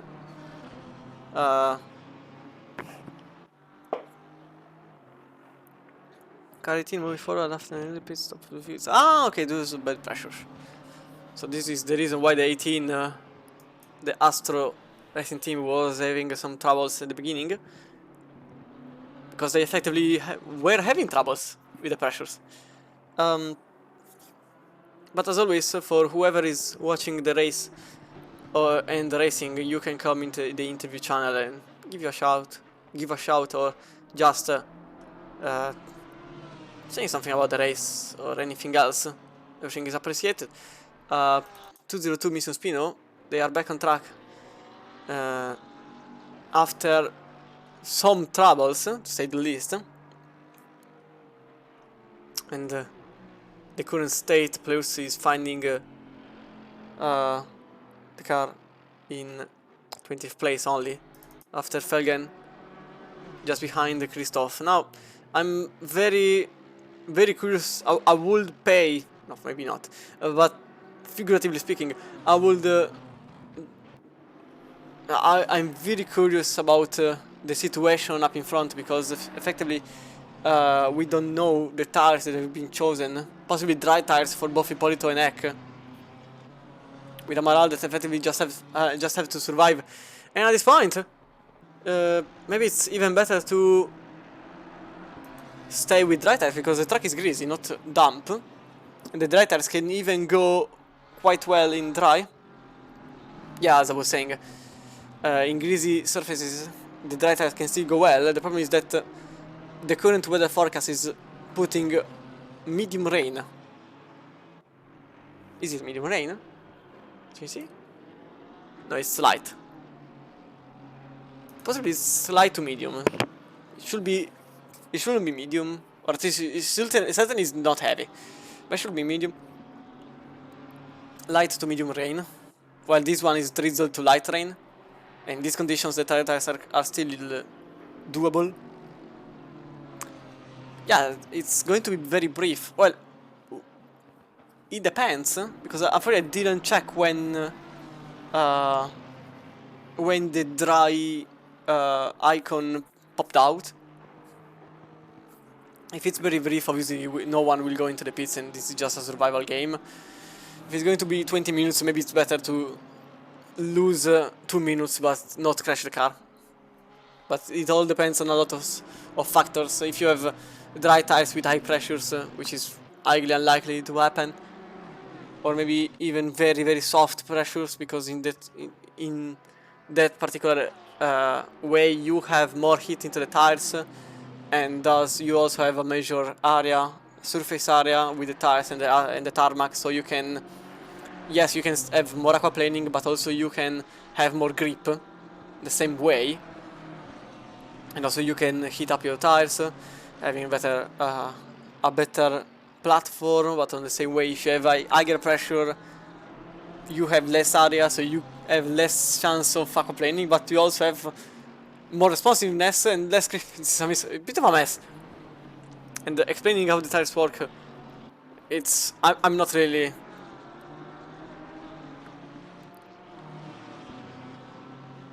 No, but that's obvious. I'm just talking about a hypothetical way of 20 minutes of rain. I was talking about it. I perfectly know how the tires work. Like, I drive. I'm not only a commentator, I am also a driver, even if less famous behind the wheel. But yeah, I know that with these conditions, and at the moment, the dry tire should be the choice, unless the rain is 20 minutes long. In that case, not really. But as I said earlier, I don't know when the dry...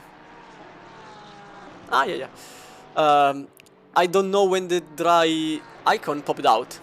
So what I'm going is hypothetically, because I don't physically know what's the situation. As you can see, in all of these gargantuan sentence I've been going on, track is now damp as there is yellow flags. Yellow flags being shown because Freeze in number 12 was having some troubles, as also the 934 finds into the... Okay, I think we are finding the issues with the dry tires and the dump track. Drivers are now finding extreme difficulties into the race.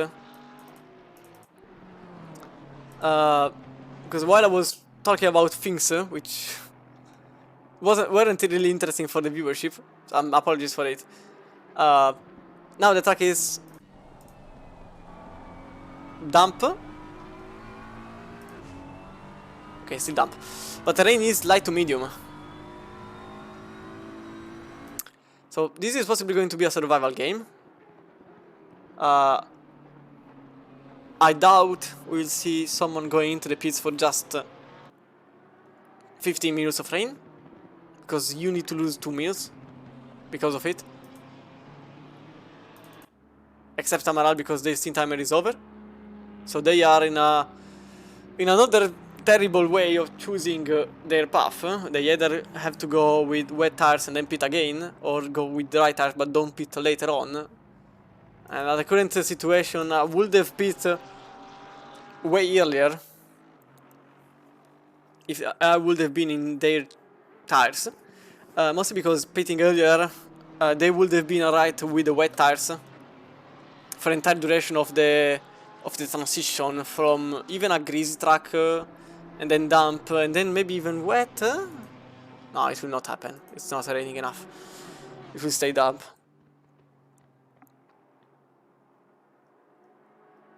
But anyway, they need to pit anyway, so it's difficult. But maybe going for dry, it's better. It's one of those things that you keep asking and you say, okay, now I made a choice.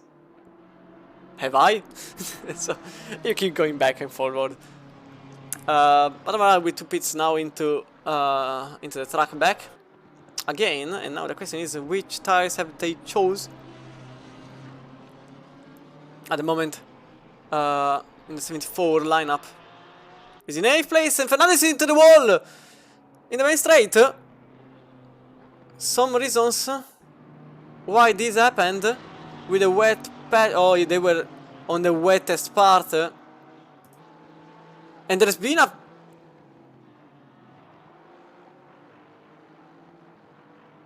I don't know what I just saw.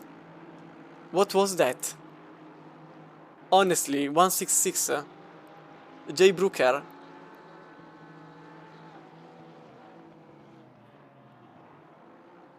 I have no words for what I just saw, because this move have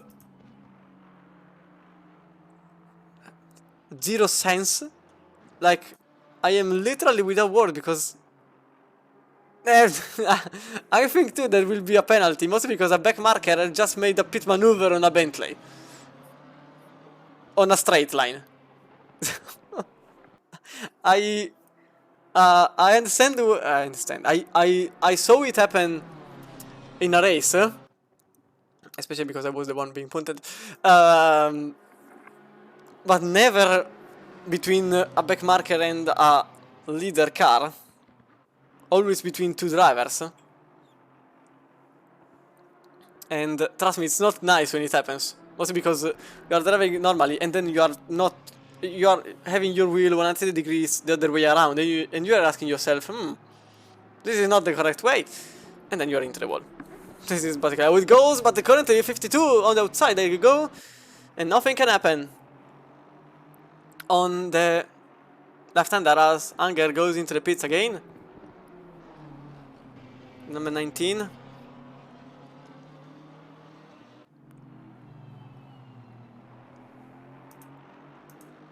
While number 166 is no,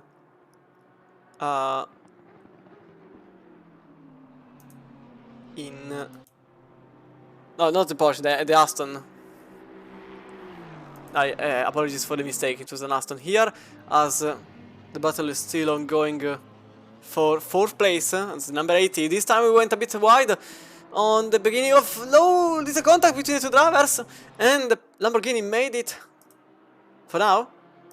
Well, they made it effectively into 4th place at turn 11, or rather 10 into 11. I mean that this track doesn't have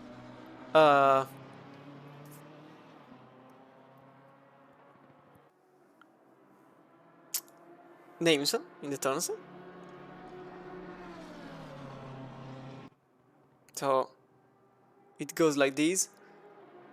But Christoph is now in 5th place, as James Williams in number 2 is now very close to the teammate up in front.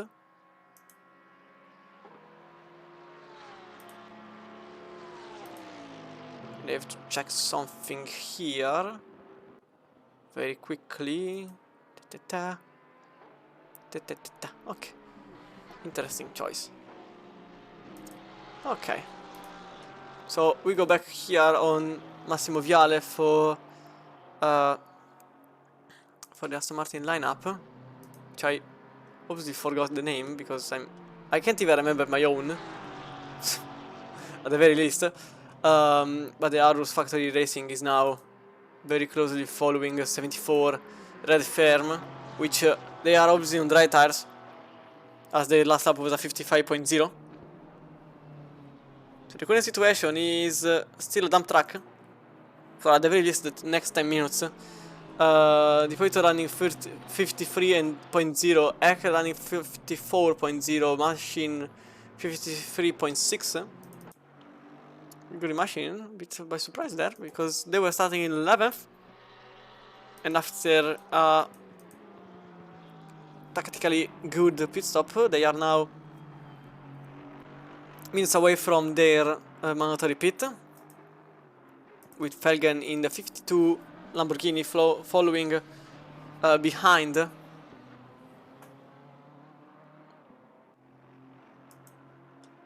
For the Bricks Racing.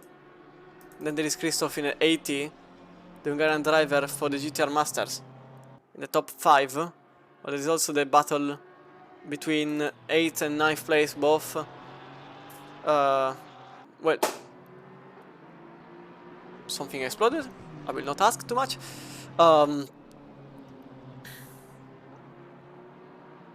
Viale is now trying the overtake on Red Fern.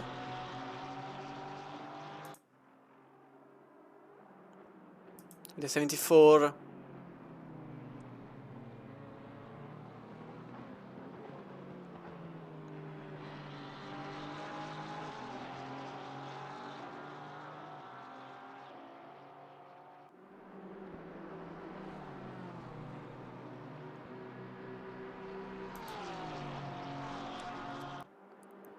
And the Viale, one after the other. And now Viale is side by side with Red Fern. And it doesn't happen for now.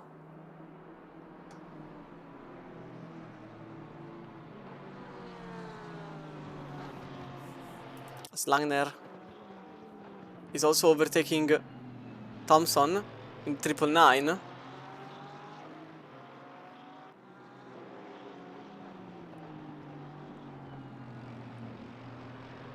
So rain stopping in 10,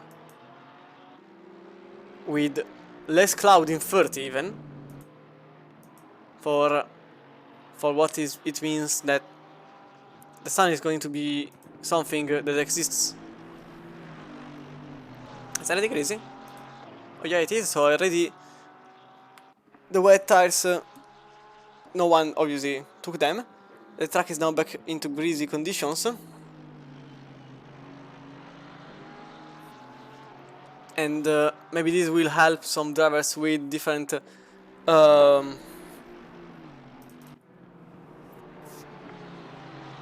with not different but not optimal pressures, while there is a BMW going into the pits there, which is number 387 in 19th place.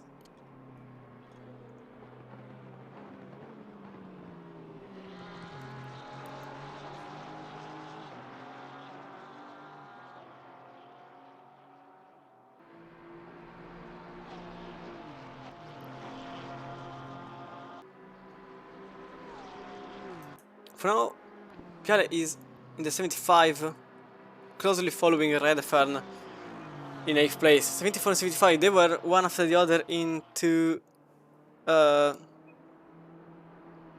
qualifying session.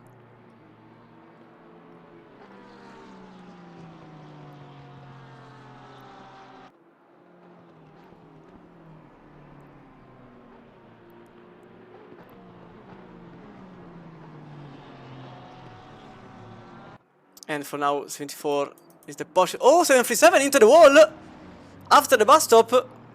So something happened here at the leader. We can see it back how it happened. So they go into the curbs. Way too much jump and not touching the wall actually. They went clear out of it. It was a close call for them. Meanwhile, Langner and Williams into the distance, fighting for 15th place. And the Aston number 26 is now in front of Williams in the number 2 Mercedes. With also Felgen back in the front places. Now in 3rd place after overtaking Machine. 35 seconds behind the leader. It would have been way less if it wasn't for the penalty and the damage being received. And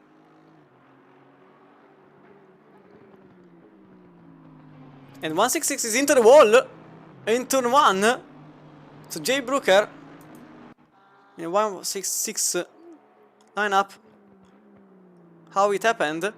So they went way too much into the inside, lose the rear, throttle on maximum, and this is what happens. The 166 is now into the wall.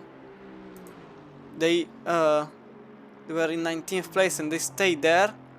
So no position being lost, but definitely much will be lost in the pits to repair the front end of the car.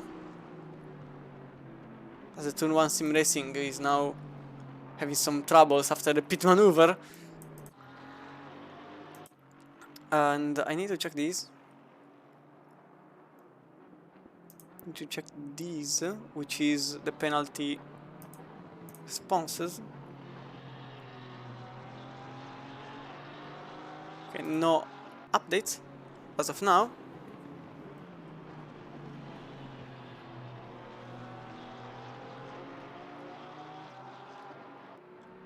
And the 52 is off.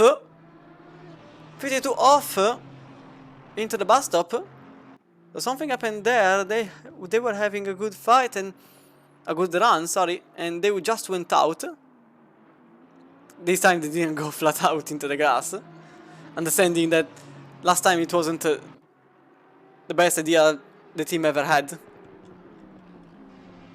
and rightfully doing so this time. And also there is Christoph in the number 80 BMW closely following Machine.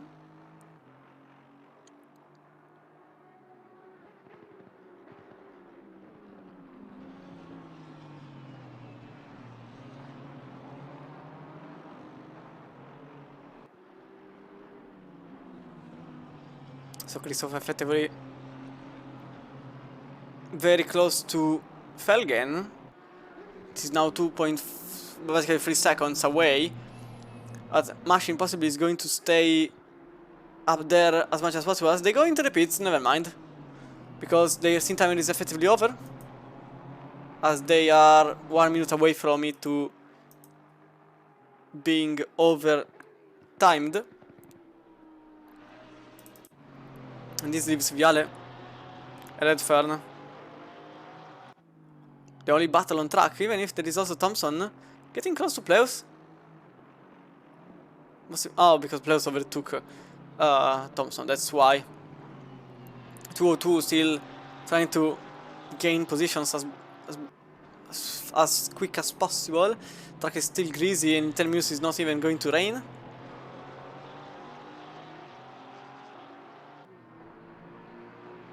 So Machine and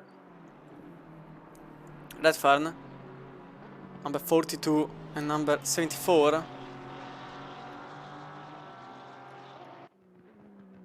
which number 42 doesn't have a name, which puts me a bit in trouble because I don't know how to refer to them. While the Big Brain Racing does have one. And the 518 is into the pits. Even then, they go to change tires because their stint time, I think it's over. Should check quickly. In fact, it is the situation. So next cars to go into the pits are going to be the 331 in second place, and there is the 19 into the wall, Salanina. Oh, that's way too quick into the entry and into the grass. Double drift. No wall being collected, but definitely a nice, well, nice, a good recovery from the Italian, and now has the chance to get back to somewhere as 26 drivers with many hours yet to do. Currently 22 and a half to go.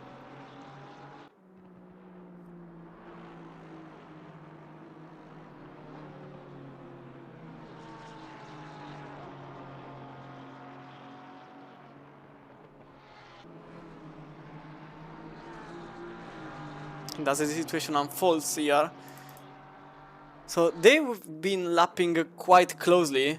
50.4 by Redfern, 50.8 by Viale, and effectively it is 7/10 of a second of difference between the two on track, while in the timing there's been minus 4 on the 74 Porsche. And now that I'm curious about it, let me see the straight line speed. I can't know it. Why? Why are you not showing?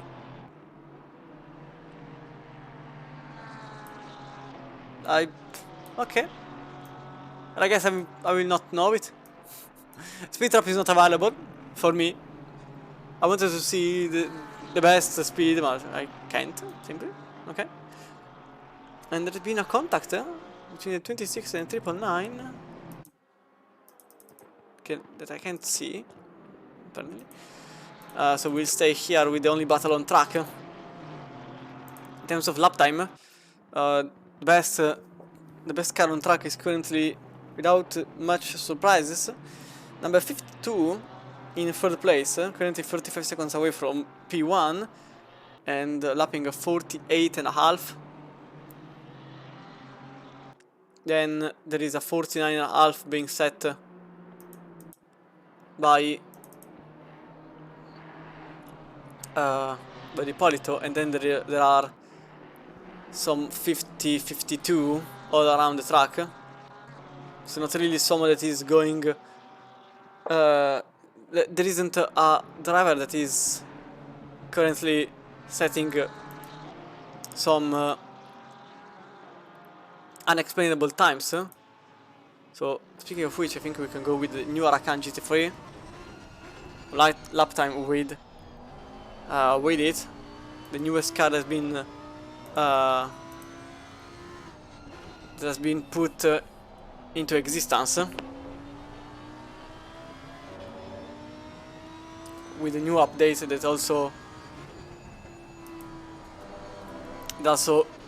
gave us the new tires update, the new damper suspension update. Everything new. There has also been a Valencia,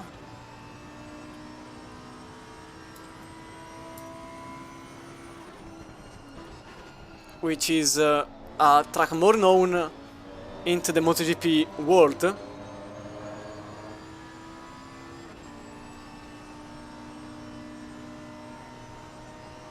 This V10 is so good to be heard.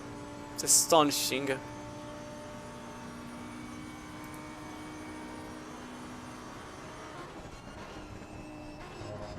can hear the V10 is incredible to be heard. So we had Valencia, Valencia. Wrong one. Oh wait, is Valencia? No, it is Valencia. Okay. I've been having I was forgetting how to speak. No, it is Valencia. Circuito di Riccardo Tormo, mostly known in MotoGP, especially for hosting the season finale in MotoGP, and being one of the venues in the GT World Challenge Europe in the sprint, not endurance. Missing from there is still Hockenheim and Manicure, which Manicure Hockenheim especially, I would love to see it, while there is also a battle for 6th place as Rafa Campos is now driving the 331 that went into the pits, now in 5th place.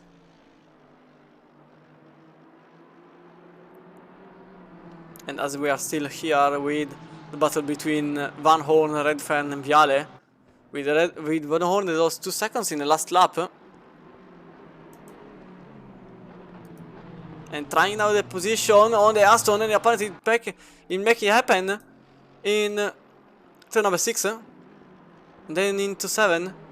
Even the Aston made it just behind, and Viale will still follow closely the 74 up in front.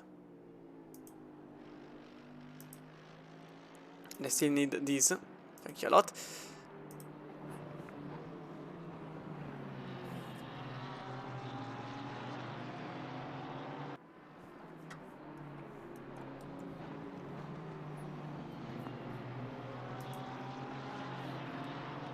So the current situation, there is also Langner in the 26 Aston Martin overtaking the 934 drove by Advisor Racing Team. So now there is a bit of a gap between Redfern and Viale, with 1.3 seconds being shown on the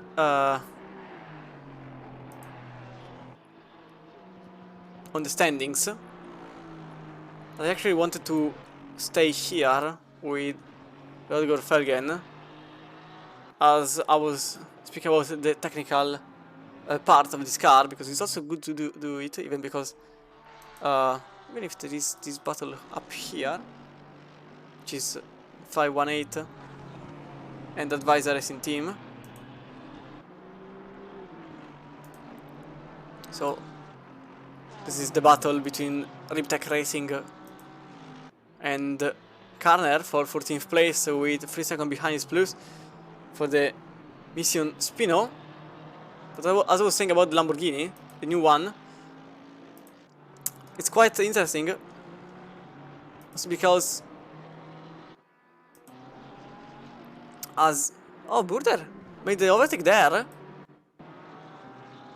because I think the Porsche went wide. Then on entry it was oddly slow on entry there. This puts the 518 in front, and now there is a yellow flag being shown. Soborin possibly went wide only, as Ippolito went into the pits for their pit stop, and Basher is now in 3rd place, and now the leader is certainly the new car, which I want to speak a bit about. It's the 3rd time I'm trying to do so. V10, naturally inspired, 5 liters, 5.2 liters actually, so quite big compared to the 3 liters only brought by Ferrari. Quite long, with I didn't find the length. No, wait, I found it. 4.5 meters long and 2.2 wide. So quite a good amount.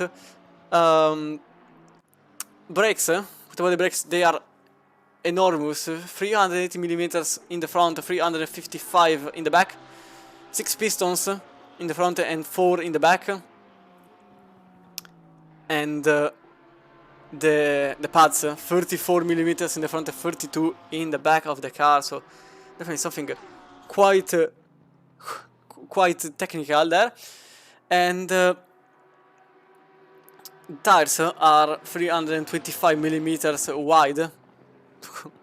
It's just to put how big they are, enormous. And obviously everything else is pretty much up to the standard specifics. So RVD, differential provided with mechanical block, Bosch Motorsport providing the TC in 10 different ways, which is a lot, because like in the Mercedes you just have 3, not many. 6 speed, 3 discs in the clutch to change gears. So definitely something quite there. Unfortunately, the only thing that is a bit out of touch is the engine. The V10 is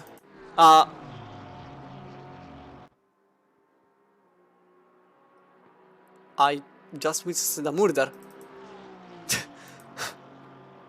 What happened there? Into the S. So BMW Italian job not looking at the car that was passing by, that was flashing the lights, and then got sent into the wall, and the car is totaled for the second time in a single day, with an Aston going somewhere. Is the 12 rows into the bus stop,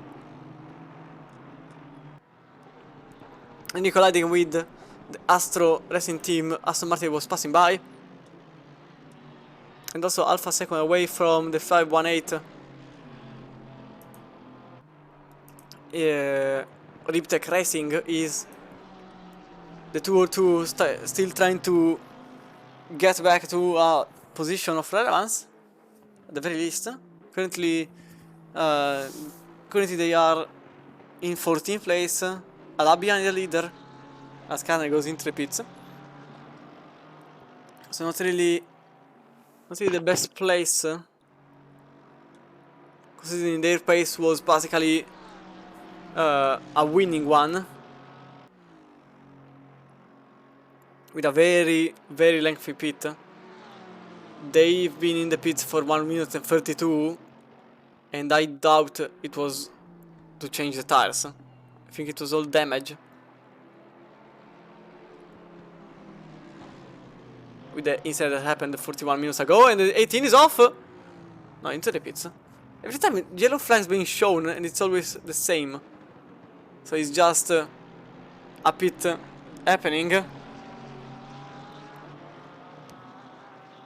So the Mercedes here very, very quick, still maintaining the lead lap, the fastest lap. And remember that whoever has the fastest lap will receive a 6-month CDR subscription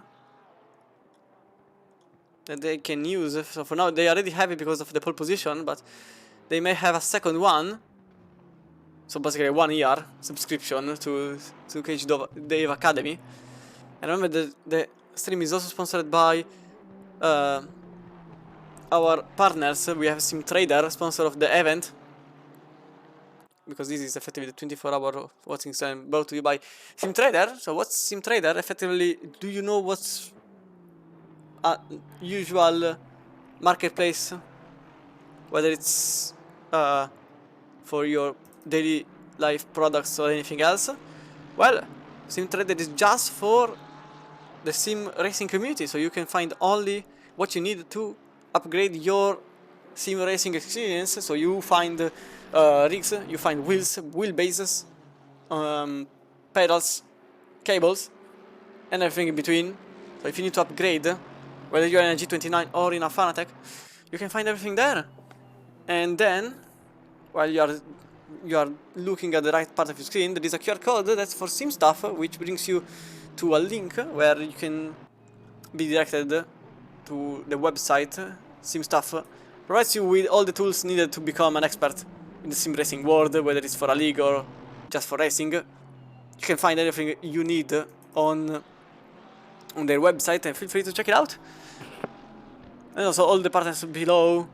We have teams on Pitwall, SVET, Simtrader, Sim Stuff, SimGrid, Push Sim Gear, Next Level Racing, KD, Garage 44, Eclipse Racing Esports, and the Awesome Sim Racing, which gives us the chance to have deliveries in a normal way, Assetto Sim Racing, and then SEC TV, which is all the layouts you are seeing here and left and right, and on top sometimes. Because the fastest lap has been missing for some laps. The last one was a 55.5, even if there was a reason I put my car here. Well, my team's car. It's because Rafa Campos made a 45.7. And Asbacher goes into the pits. So this puts the AMG, even if the last one was a 46.6, as Hipólito sets a 45.9. So now the gap between Campos and Hipólito is 18 seconds. And effectively Felgen is their opponent because they've been lapping quite good. The last lap was just a 48, so possibly not exactly on the same route as the ones around.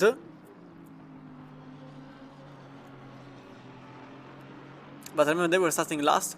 They were starting in last place, all the way down in 26th, and now they are in first place, leader of the race so far. I need to see if there is any penalty. There is been a penalty.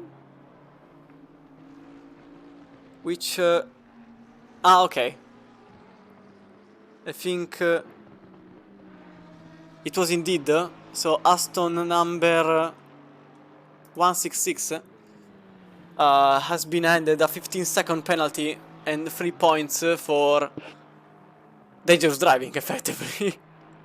Over the Bentley that went then into the wall. So 15 seconds and 3 points.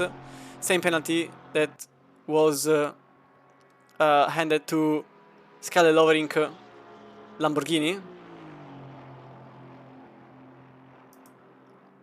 So now there is Nino Tobben behind Yannick Plus, still trying the best possible to get on, I would say, the lead lap, because that's their best current objective, being back in the lead lap. And they are, the current situation, they are possibly several seconds behind. The other 40 even. Okay, it's effectively 33 seconds behind the leader.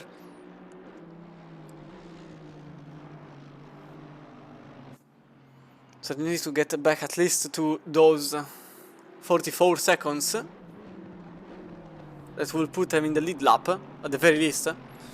Everyone has made the 2 pit stop, except just a couple of names. We have the Porsche number 203 for Mission Spino Oberyn that didn't. We have Williamson that didn't. We have Fernandez that still is out on track. Same goes for Viale. And the same has to be applied to the first 2 drivers, Christoph and Felgen. Lapping quite quick. The stint timer is very close to the ending. With the Lamborghini 25 seconds in front of Christoph and 25 position in front of their starting position.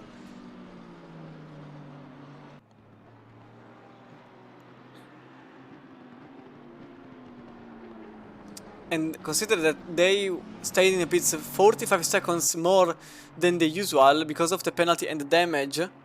Because otherwise they would have been other 45 seconds in front. So they could have been clean of an entire minute, as there is an Aston going in there. It's the 206 and there is also the 203 in the bus stop. So 2 different contacts that have happened. We can see firstly here what happened. It was the 26 just losing the rear, and then it was Oberyn losing the right side of the car, not colliding with the wall. Now is OP. It is. It effectively is. There is a screenshot in the chat, I saw it. That everyone in our made it. In the Lamborghini already. This car is very good in Watkins Glen, and for my next races I will possibly try it. I'm very curious about the car, and if it's effectively an Audi but better, I'm up for it. Considering I'm a bit of a Lamborghini fan. And first of all, I'm an Audi, then I'm a Lamborghini fan.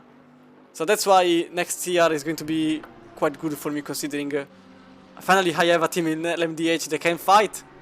Because Audi is something they gave up 20 minutes before their release. I'm still angry.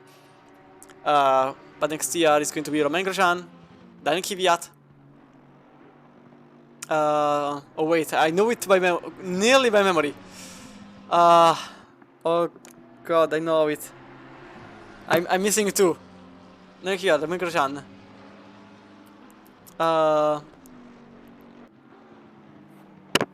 It starts with B. Bortolotti. And I can't remember the fourth.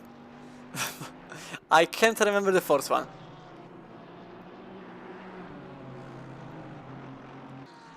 The fourth one is just for 24 hours, I know, but there is just the fourth one that was they said, I can't remember.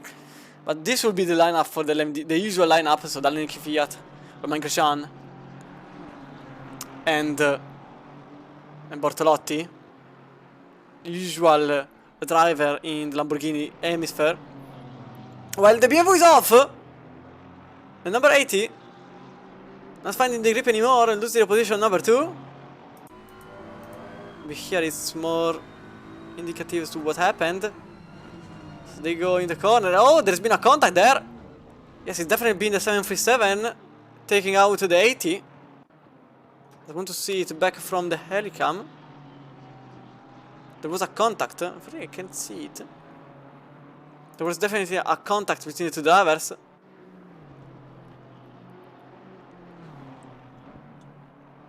So, Hippolyto taking the position in not a clean way, quite obviously. While the 212 for the Mission Spino behind the Bentley, number 1, and makes the position easily. And meanwhile, the 203 is into the pits. And the bus stop chicane is already done and dusted. You can see the new Porsche is very, very quick on a straight line. And unfortunately, I don't have the chance to.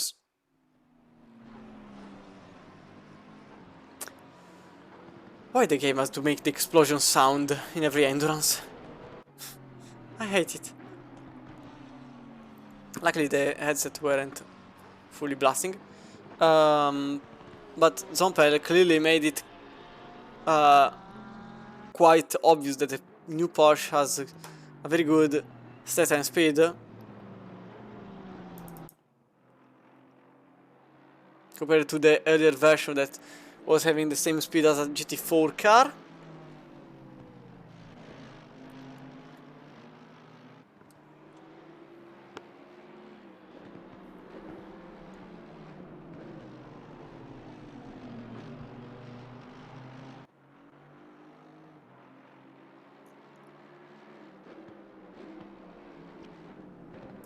For now, they lost 5 seconds on the car in front, so some troubles. 51.3, in fact they lost 5 seconds in just the last lap.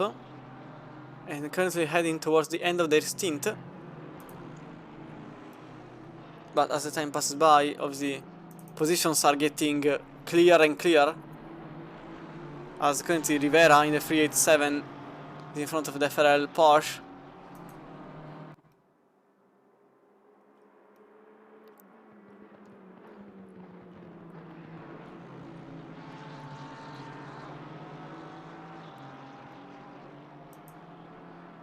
Jimmy Sim Racing, the Argentinian lineup. Gonna go from the wing to see exactly how it will happen. The Porsche is getting closer. It's fast. That car is fast.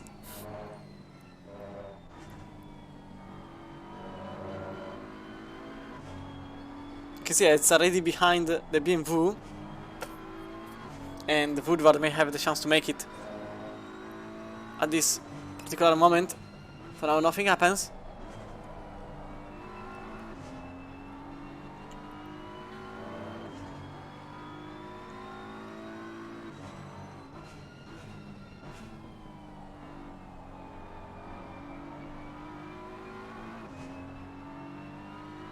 But it is clear that Thompson, not Woodward, sorry, Thompson has the chance. Meanwhile, Jan Barth, yellow flags being shown,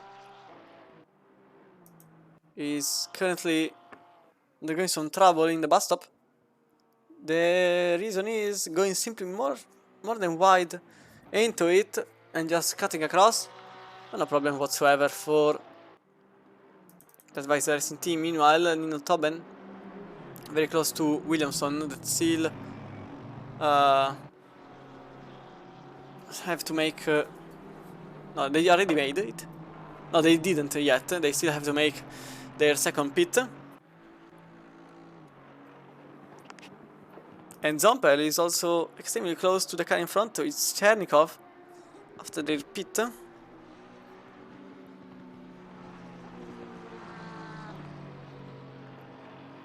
Both drivers made their mandatory pit. One did it 26 minutes ago, and now Chernikov loses the position on Zompel, going on the inside, and the Mission Winnow car is now in 7th place. They were starting in 8th, so position being gained. Same goes for Chernikov, they were starting in 11th. But please remember that every driver basically lost a position by default, considering who is in top. In the top of all of these, they will go into the pits in this very lap, considering they don't have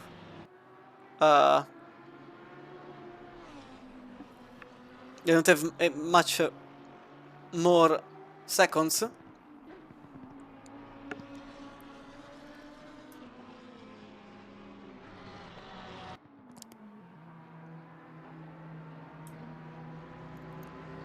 So piss off for them, and this gives F7 the lead of the race, with feigning Christoph in the 80 and Campos in the 51 in 4th place, with Redfern in 5th place and Viale still in 6th. So if I go looking at who has the best sectors, it's interesting to see that the best sector is being held by the Lamborghini by a quite good amount, even if the 202 Mercedes is very close to that point. It's quite a battle between the best sectors being put by the 202 lineup and the 52 squad. So this really puts into perspective that the team really has to provide the same pace all around.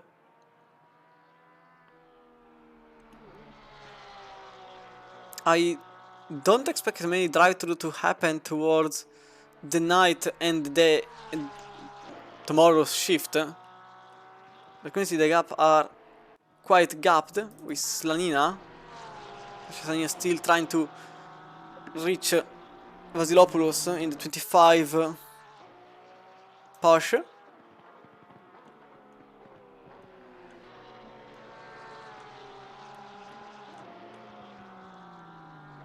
The Vesset Racing, quite clear by the purple color, not being shown by the counterpart in the 50 in 16th place, as Williamson is out of the pits in 15th place. Oh, the Porsche losing it on exit, no issue whatsoever.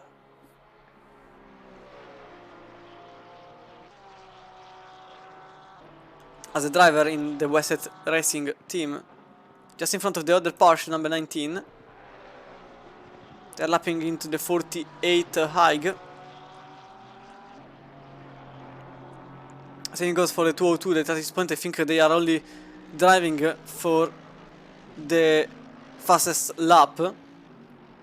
Very possibly, considering they are lapping now in 48.5.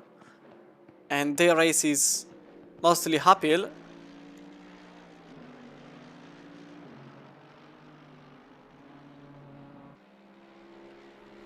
They are about to be lapped by their very opponent in the 331 Mercedes. There's also Williams and Schaber that are about to battle for the position number 13. Schaber that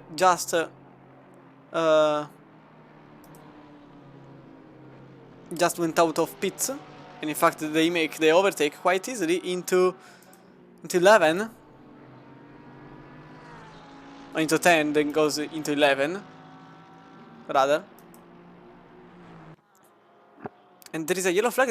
Thompson sitting in the middle of the track, the 999. So something happened here.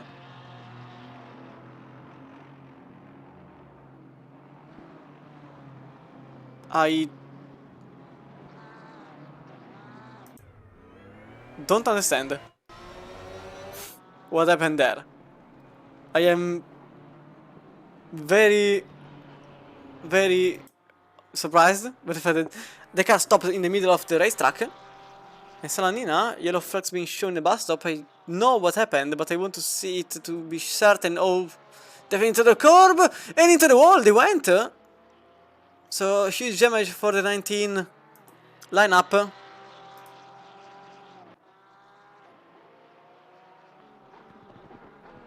And the dog racing Germany is now finding themselves in a bit of a in some difficulties, at the very least. And also there's been Viale exiting the pits in the 75 lineup.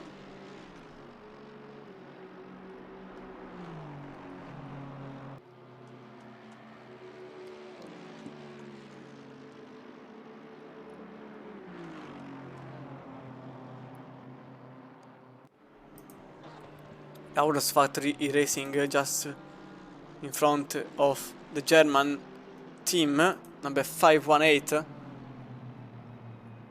for Ribtech Racing, and they are on the same number of pit stop.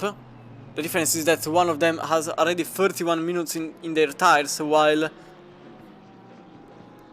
Valli just exited the pits 1 minute ago. There's also so Bruder effectively has the chance to make the position, but just for half an hour, because after then they will have to make the pit mandatory because of the steam timer.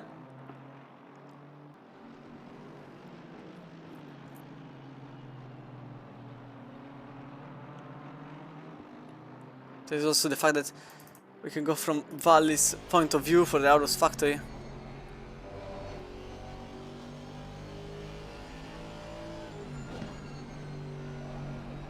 It's quite a battle that may sparkle after a while.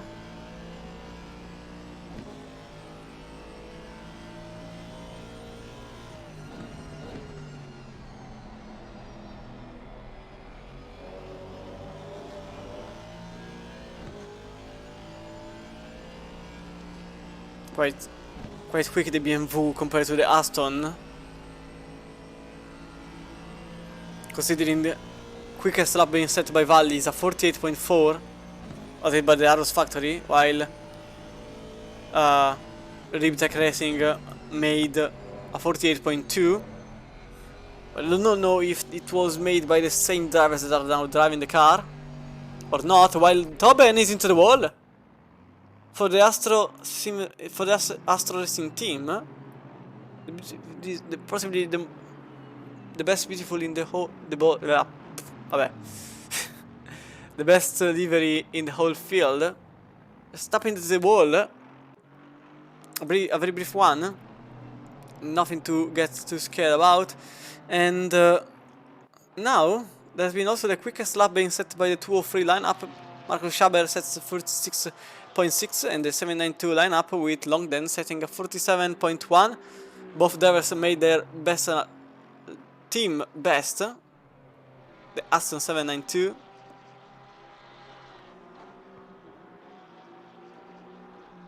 But we go back in front because now Chernikov is losing quite a lot.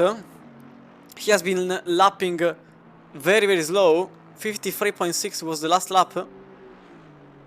And the Bentley is very close to the end of their stint. as Plus goes into the pits. Speaking of which, so the stint is now over.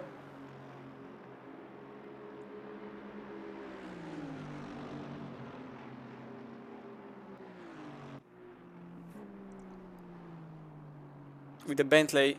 Ah, that's why, because the Aston has some damage that I didn't see that happen.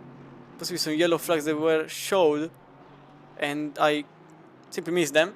And in fact, the Bentley goes into the inside, and the Aston doesn't really put any defensive move, considering the fact that the car is not really going well. Because unfortunately, that I didn't put. Oh, it was a contact there. No, it wasn't this one. It was definitely a contact between two drivers. But this wasn't the reason why the 46 has so much damage in the front of the car, and now Tobin is trying to make the move on the fellow Aston Martin.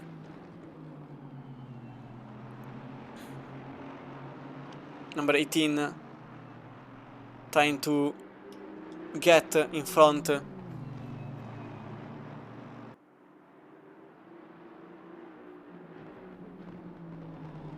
of the Aston Martin as the Bentley goes into the pits, and the Aston Martin overtakes the other Aston.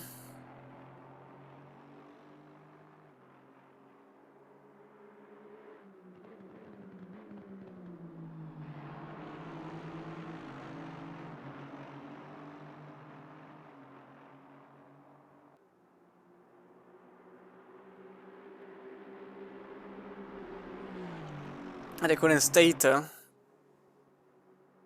Tobin still has to, well, will have to pit later than Chernikov. Chernikov at this point, I don't think that staying with the car in these conditions is good, because they have been 6 seconds slower per lap with so much damage in the front of the car, and this will possibly put the 42 lineup in a bit of trouble.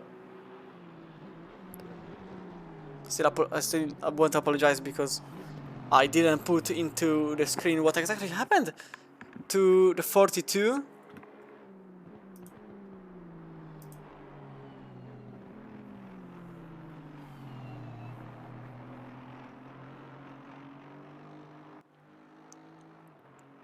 And at the current state, there is now Christoph that went in the pits, now exiting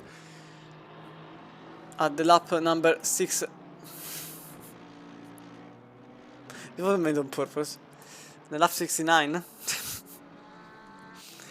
Obviously, I had to say it, lap number 69. Obviously, I had to say it because I'm the funny guy. Always, I'm the absolute clown of this world. By the way, Fritz are now in the 52 Lamborghini. Now they like up between.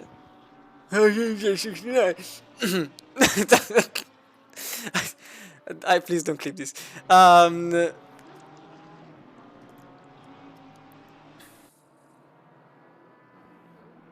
Fritza in the 52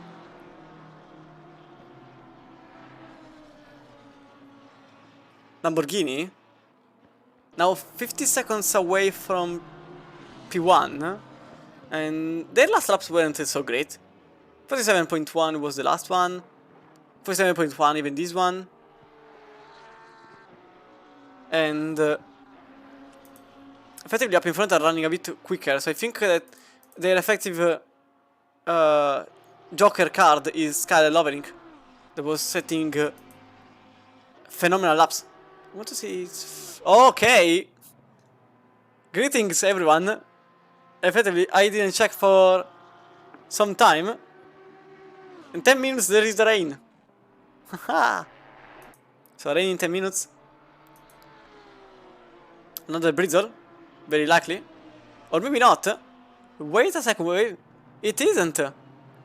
It isn't a Brizzle. It is light rain. For 30 minutes. Because now the icon changed. So for 30 minutes they will have a dump truck. And the number 2 is into the wall. Oh, this one is huge. Two cars that collided. Now they're in the middle of the straight. With an Aston passing by. something happened terribly between the 2 and the 19. You can see the 2 doesn't have a front end anymore. Is demolished. And I want to see back what happened here from the helicam. 20. I want to see it back. Because I can't understand how it happened. So they go to the right. They go way too much on the right. They just collided with the wall by themselves. So odd one there, and the car is completely busted. For at least for now. As they get back into the pits. And this puts I want to see someone. So Schaber is back into the car. Jakob Schaber, 45.5. He is running very, very quick in his Mercedes AMG number 202. Very close to the best lap being set. Minutes. Oh, okay. 577. A hammer. Jakob Schaber is a hammer in this very moment. And rain is coming down just now. So as I was saying, in 30 minutes, well now 27, the rain is going to fall to be less. Now, what does this mean? Whoever has to make the pit stop in the next 30 minutes should possibly go into the pit and put the wet tires. Because they will have to pit anyway. And this means that the cars currently targeted by this issue are the 431, 737, certainly the 74 because they have 10 minutes to go on the timer. Broder, Chernikov, Thompson, and they should be it. So these are all the drivers that should pit in these very laps, because the track is getting wet and wet. In 30 minutes it's gonna be less, but it's possible that all the drivers have to go into the pits to change the tires. So otherwise it really becomes a survival race. And 1 minute, let's say a lap is basically 2 minutes in the rain, and 30 minutes are 15 laps. If you make 3 seconds per lap, it's 45. So effectively you need 4, not 3, sorry. You need 4 seconds per lap, which is possible when the rain will be heavy. And if the weather forecast is right, the rain will be heavy for at the very least 20 minutes. Not now, because the rain still have to fall down properly. And the current state is quite it. Again, some chess kind of situation.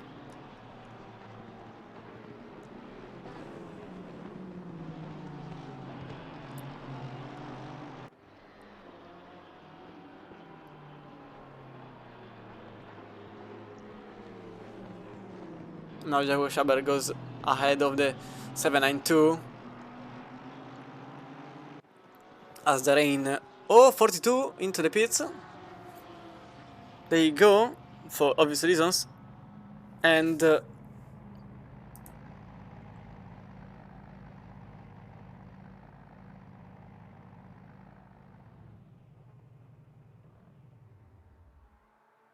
little update on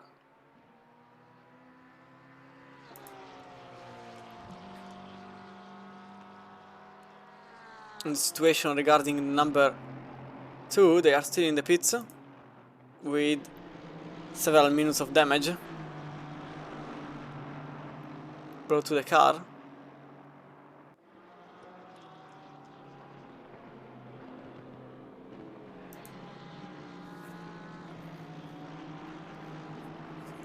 And Chernikov is still in the pits even for damage repair.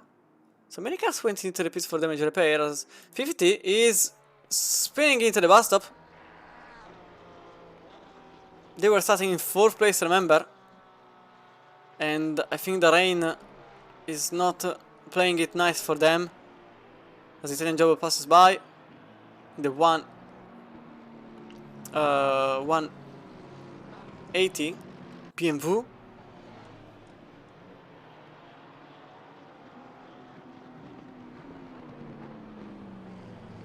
Which gives us the chance to go into long distance perspective. No, because Schaber is definitely quicker. He's setting very good lap times. So 19 is also finding himself a bit of a trouble there. As Rivera half a second away from Rose, the 12. So the Argentinian lineup.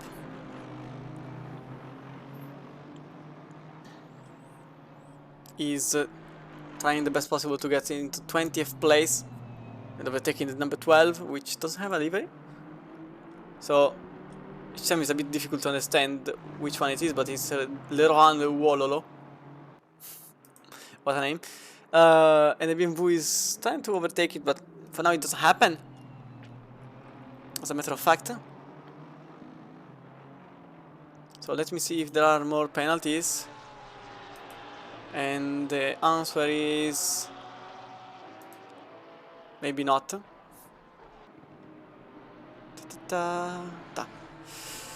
So there has been a 5-second penalty on interesting, there has been a 5-second penalty for the 737 for cutting the line on entry of the pit, with car number 331 just behind, 42 seconds. And the 212, no, spinning into the middle of the track. And again, it's another mission spinner car. Sometimes the day is not yours. Oh, they collided with the Italian job car that was losing the rear, and they also lost the rear and collided with the wall also. So essentially this has been a disastrous day for them, as Rafa Campos went into the pits possibly to put wet tires, because at this point that you can see the rain is going to get heavier and heavier as the time passes, and they possibly feel safer to go with rain tires, considering the gap in front is 40 seconds, so possibly trying something different. As Thomas Simani, I made it, is now in 5th place, 3 times in front, 4 times in front of Zompel, anyway. Little flags. Honestly, every time I hear blue flags, I hear Sebastian Vettel shouting honestly. And the problem is that I've become like him. Every time. Every time I have blue flags in front of me, I'm shouting honestly. Blue flags. But anyway, 792. Oh, there's been a contact there with a 166. I wonder if there had been a tandem or just a contact. It was again the 166 being in the middle of the way, but this time it was the 792 losing the car on exit, and again it's a 50 finding some trouble in the wet tarmac. So many drivers possibly stayed on dry, and many are finding out that you can't. Simply enough, you can't, as the 50 lost the car and has been collided with the Mercedes 202, which at this point is just running and nothing is going their way. So Terence Kina is now in the car. It's possibly the only driver with wet tires, because I don't think they went with dry. And for obvious reason they are kind of demolishing the field at the moment with a dump truck. And now it's going to be interesting if the Irish driver can effectively maintain the pace for the next 30 minutes. It's going to be quick time. And the fact is, it's the only car with wet tires, and they are 1 minute and 42 behind the leader. That is lapping 53.0, 54.9 by Frizza in the 52 Lamborghini, and 74 into the pits. 74 decided to go into the pits, and also because, again, pit stint timer. Okay, I made it. Oh, this time Frizza is with yellow flags in the bus stop. Many times I will do the replay, just because it may be contact, it may be just a wide. I don't know for sure. It's going to be just one, not one of those. Just some trouble keeping the car on track. But the 42 is also off. I don't know where, and it's showing you white flags. So, oh, 42, it was already too late when I saw it. They went wide, and clearly the 42 wasn't really able to get back on their on their feet, as Rivera is also going into the pits, and Zompel is just behind Keenan, that now is finding very a lot of traffic in the middle of its way. Blue flags being shown, and the driver is possibly shouting. Literally shouting at this point, considering that he has to pass many drivers on dry tires, and the Bentley nearly colliding with the Mercedes, but nothing happens, luckily, as the teammate is going to the left side of the track. Freddie Keenan lapping simply quicker than anyone else. Dipolito 55.9, Frizza 58.4, Simani 56.4, and unfortunately we will never know the real pace of the Mercedes, considering the lap that has just passed by. This may have been the best possible strategy or the worst. It depends on the fact that now the track is still damp, but there is a bit of a drier line coming out, with Amaral in the 74, and 203 already finding some trouble. They went wide into number 1, going wide, and obviously the car couldn't be stopped in time. The 203 is off into the distance with, I suspect it's dry tires, but I can't be certain. The only way to know is whoever made the pits in the last moments. I don't think they went for dry. So possibly Amaral. I think Keenan. It's possible that also Gagarinov had wet. And that's it. Rivera. I can't find any more names. And Keenan is now just half a second away from Shimani. Six money. I can't say it. Almost certainly on wet. The orange and white and black, and the Mivu not really defending too much, understanding that it's no sense to defend against a car on absolutely different compounds, while Amaral made the same on Tobin. So Porsche 74 and Mercedes 331 on the same tactic. And the current state, the Big Brain Racing Team and Eclipse Racing Sport are on a very different tactic compared to anyone else, as the Astro Racing Team is now in 7th.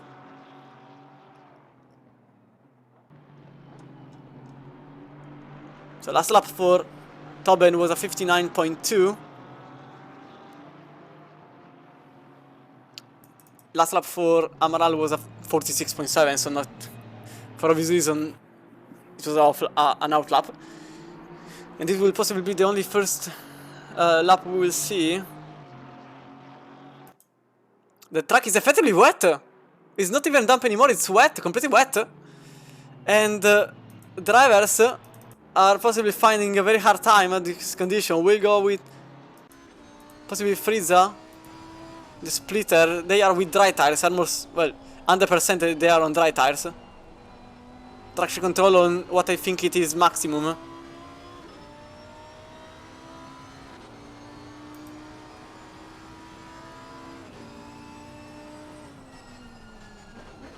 You can understand the gear, why they are on high gears to maintain the RPM low and avoid spinning, even if on a straight line it's actually the opposite. The more rotation you have on the wheels, the less you are going to go into aquaplaning, but on turning it's effectively better to have a more torque than straight up speed, as these drivers are on dry tires. Remember, they are on dry tires, and they are fighting with themselves. 58.4, 59.3 for Dipolito, and Amaral set a 59.3 only. So I think they went on dry tires actually. Looking at the times at the very least, because 59.3 is not really wet. So I think it unless okay, let me check because I don't want to see. So we have Kakarinov that went on wet tires. There is Shaber that is possibly on wet tires. To destroy the microphone, which is not in okay, he has been setting a 56.4, which is very much on pace with everyone else, and Keenan set a 54.4, so they've been going 5 seconds quicker than the ones in front per lap.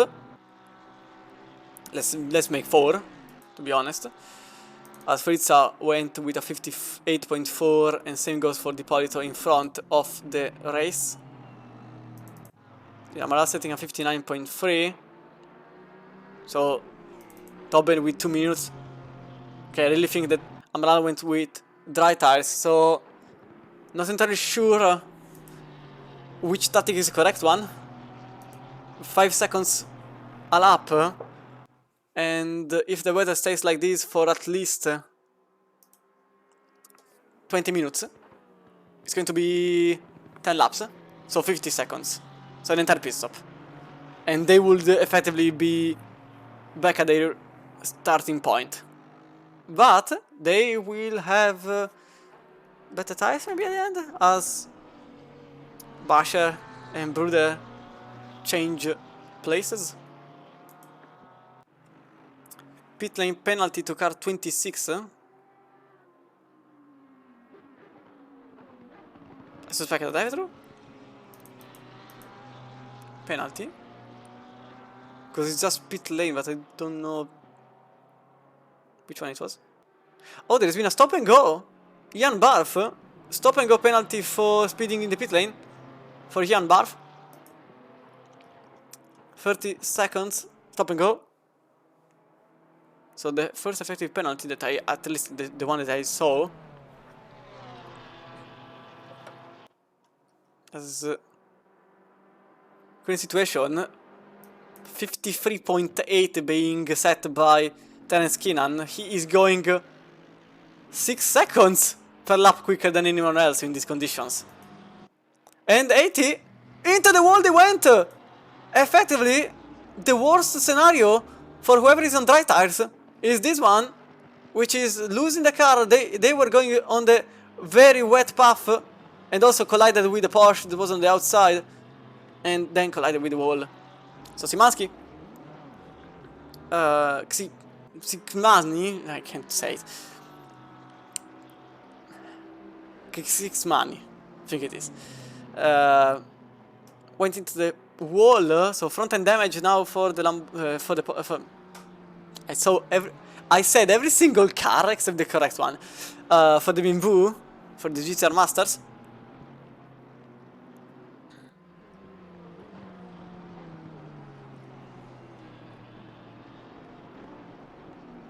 And not really sure who to go with, because these conditions are prohibitive. The gap between Keenan and Fritza is now 30 seconds only, and the ERS car is gaining 6 seconds per lap on the other cars on dry tires, and Also Basher, that's why they were so fast. It's their car on wet tires. They've been in the pits 4 minutes ago only, and Maximilian Basher for the Mission Spino Racing is the other car on wet tires, lapping 54.2. And Rivera is the other car on the wet tires. 55.1 was the last lap. And I don't think there is anyone else on wets. As Teneschina is just lowering down the times even more. 53.3 has been the last one. 58.9 for Chris Fizza and Depolito 58.9 with a 2 minutes 04 for Six Money, and Amaral setting a 57.7, basically putting to a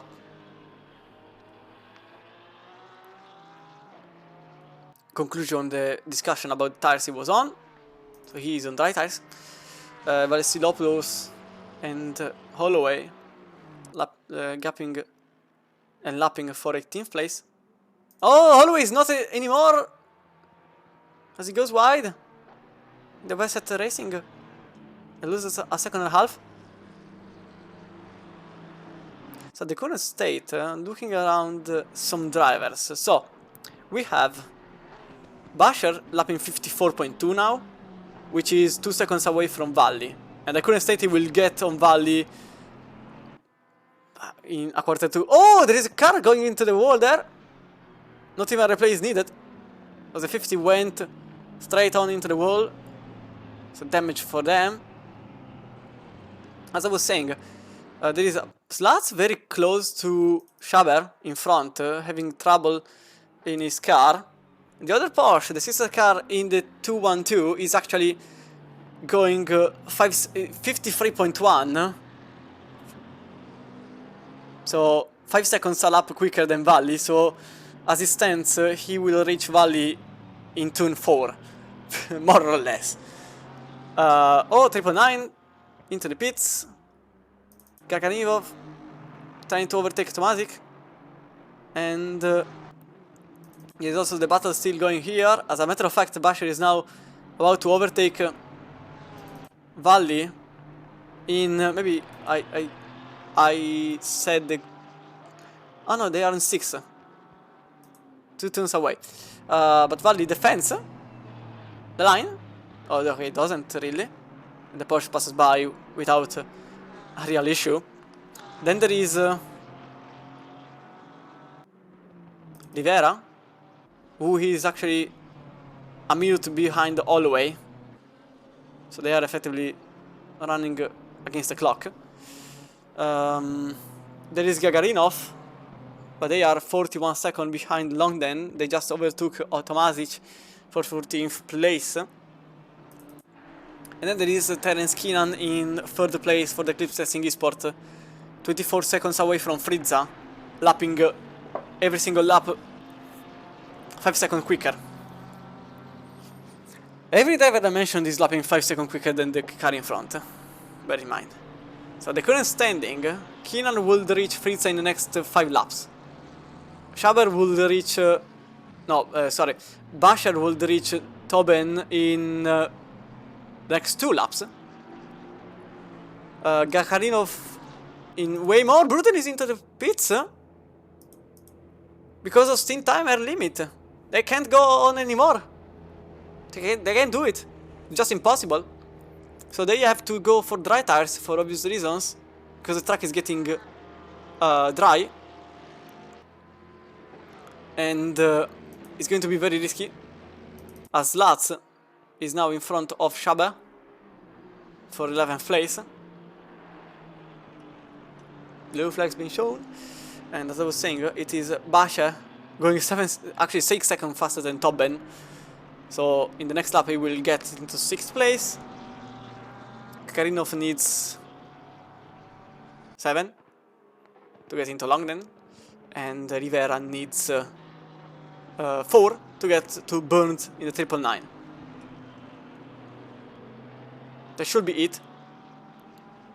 Last lap being shown by Depolito is a 58.5, 57.0 by Frizza, and 53.5 here.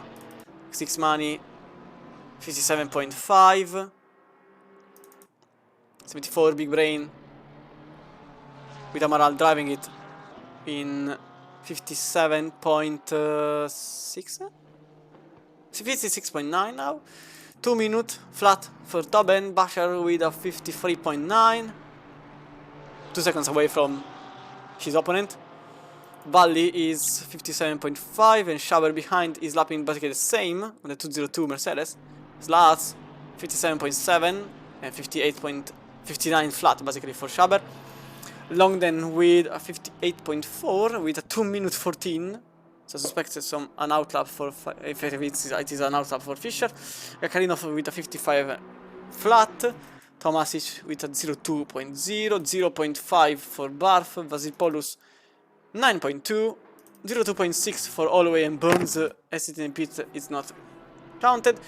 3.7 with 54.2. Arrows with a 56.8 with Sauter 2 minutes flat. Anger 201. Giannone 59.3 and Spallino with a 02.2. As Basher is now overtaking Tobin for 6th place. We can quickly see how it happened. As you can see from the helicam, it was quite easy considering the different tires. So you can see the Porsche just flying. And still down for the next 10 minutes. And effectively, Tereskinan lost the position on Frizza. That's obvious, because in 4 laps he has to get back into second at the very least. But they have the advantage of deciding the tires. Unless 737 is lucky enough to get okie dokie. Sweetness. Oh dear.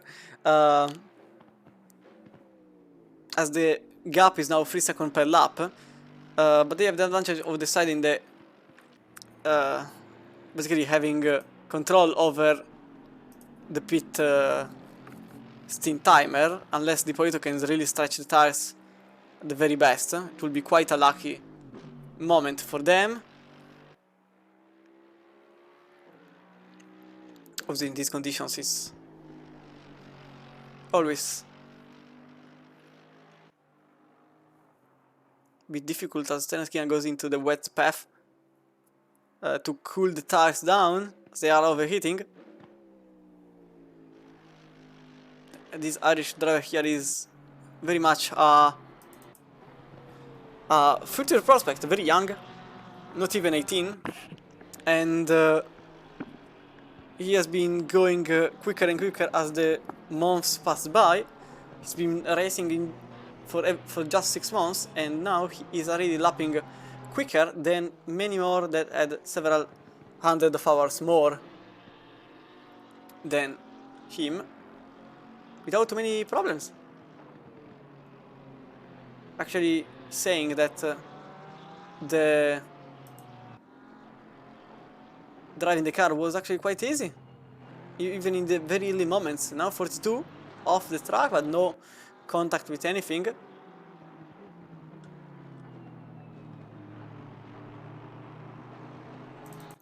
Basher is going 4 seconds a lap quicker than Amaral, which possibly... Whoa! Contact between Basher and the Italian job car! It's going to be interesting to see if the Italian job car went wide on... Oh, that's... That's on the limit. Remember that the driver can't cross the line, and he definitely did on entry. The question is if he did also on exit. And oh, he didn't go into the pits actually, so it was just him colliding. I thought he was going into the pits, and instead he was trying to give as much space as possible, and by going a bit wider. I saw a yellow flag here, I can't really know the reason. Trying to find something, so I think I will go here with Valli, 4 seconds behind Tobin. for the Arrows racing team.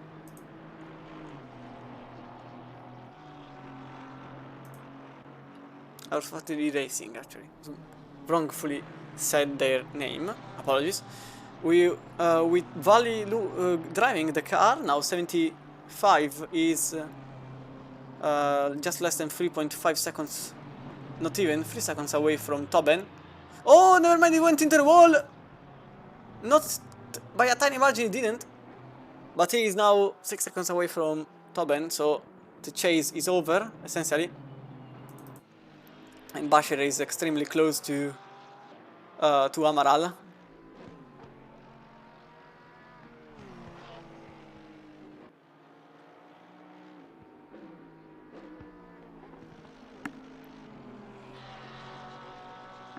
.4 seconds that in these conditions get a different have a different meaning, because last lap has been a 52.9 for Bashir and Amaral has been a 54.6. So the usual lap time is a bit off the charts, while I hope that's the damage from the last time and not another damage, because otherwise the car has some troubles. Just hope it's just a graphical glitch, which I think it is, because it would have sense otherwise. For 26, into the pits, Tomasic for... Obviously I don't know the team because they don't have the livery, so you have to check it out real quick. For the Big Brain Racing team. So Bali is back at 4 seconds behind Tobin, and Bashir is back at 8 behind Amaral. So both drivers that made a mistake earlier on are now a bit closer to their counterpart. Keenan is also 12 seconds away from Frizza, and the rain effectively came to a halt. Nearly. Stuck still damp. Oh, Di Polito into the pits, and I think they made... Did they? Maybe not. No, nothing is showing up. So 15 seconds away from their stint timer limit, with Frizza behind still with 15, and Keenan that pitted 24 minutes ago. So effectively their tactic was good until it wasn't. Possibly they were hoping that the lead team was getting hurt by the fact that they had to pit with the wet weather. By a tiny margin it didn't happen. Tiny margin, literally minutes. They needed possibly 10 more minutes of rain and it would have worked perfectly. So Frizza is now effectively in the lead momentarily. 54.4 has been the last lap. And then 10 seconds behind is Terence Keenan lapping 53.0. So now the time being gained is just a second and a half compared to the 6 seconds earlier on. And I think they are getting closer and closer to the point of having to switch tires, which I think it is this very lap, because the track is still damp, but it's not really raining anymore. Longren is very close to Schaber. 203 having some issues on the hand.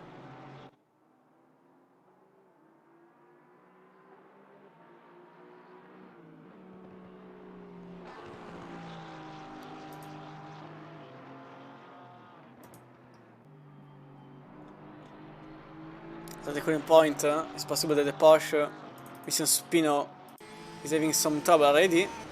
Can't find it because they are side by side, that's why. And now we go into the splitter. As you can see, little contact between the two drivers.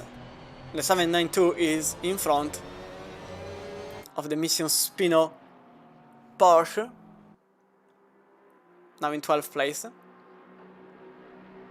Speaking of Porsche Mission Spino, the 212 is still 4.5 seconds away from Amaral. Last lap they gain 2.5 seconds.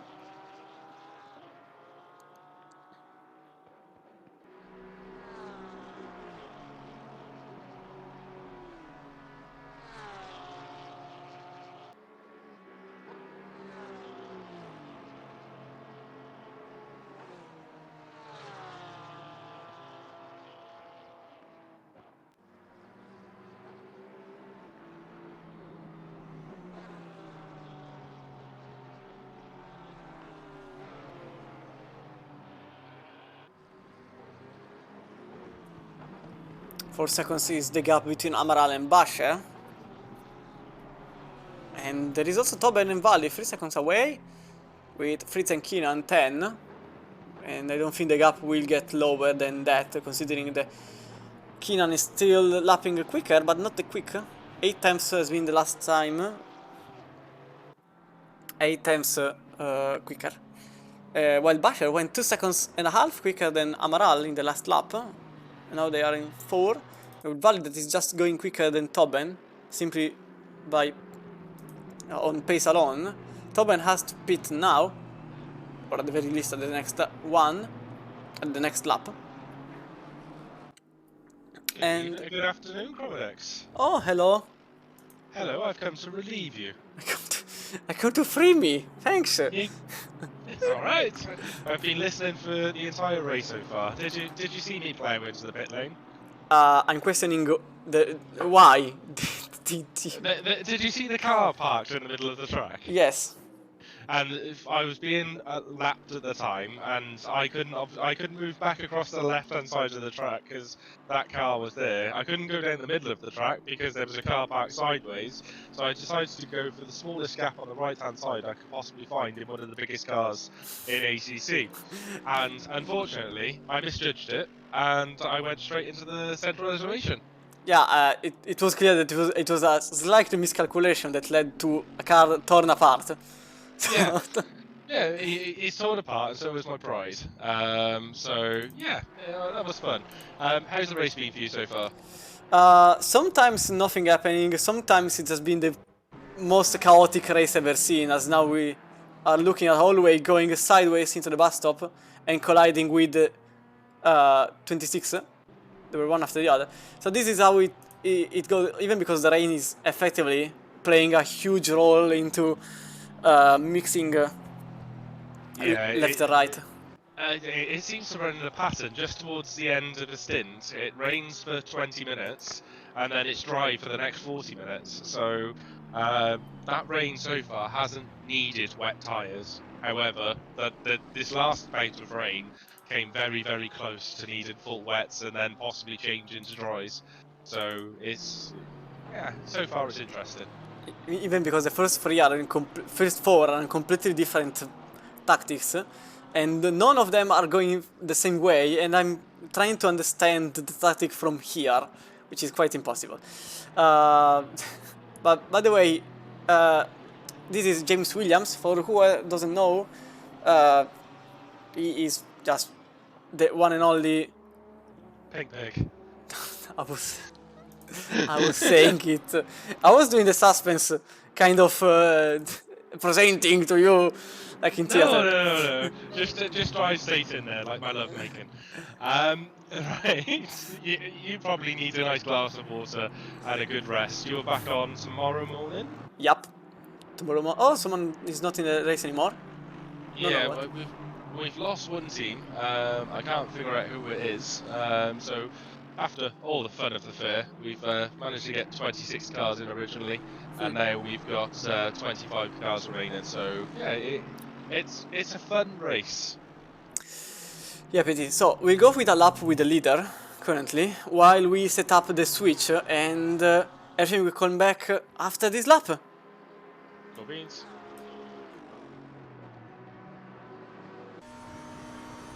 You ready?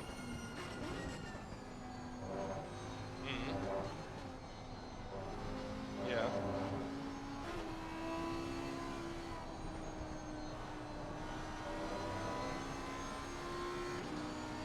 Yeah.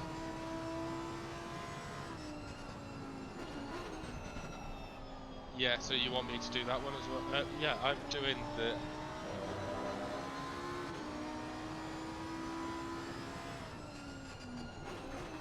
From 1 o'clock. My 12. Yeah, that's fine.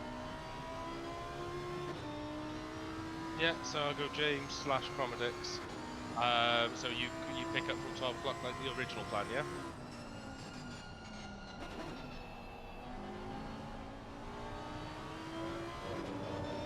No worries. Alright, cool beans, man. Right, thank you very much, dude.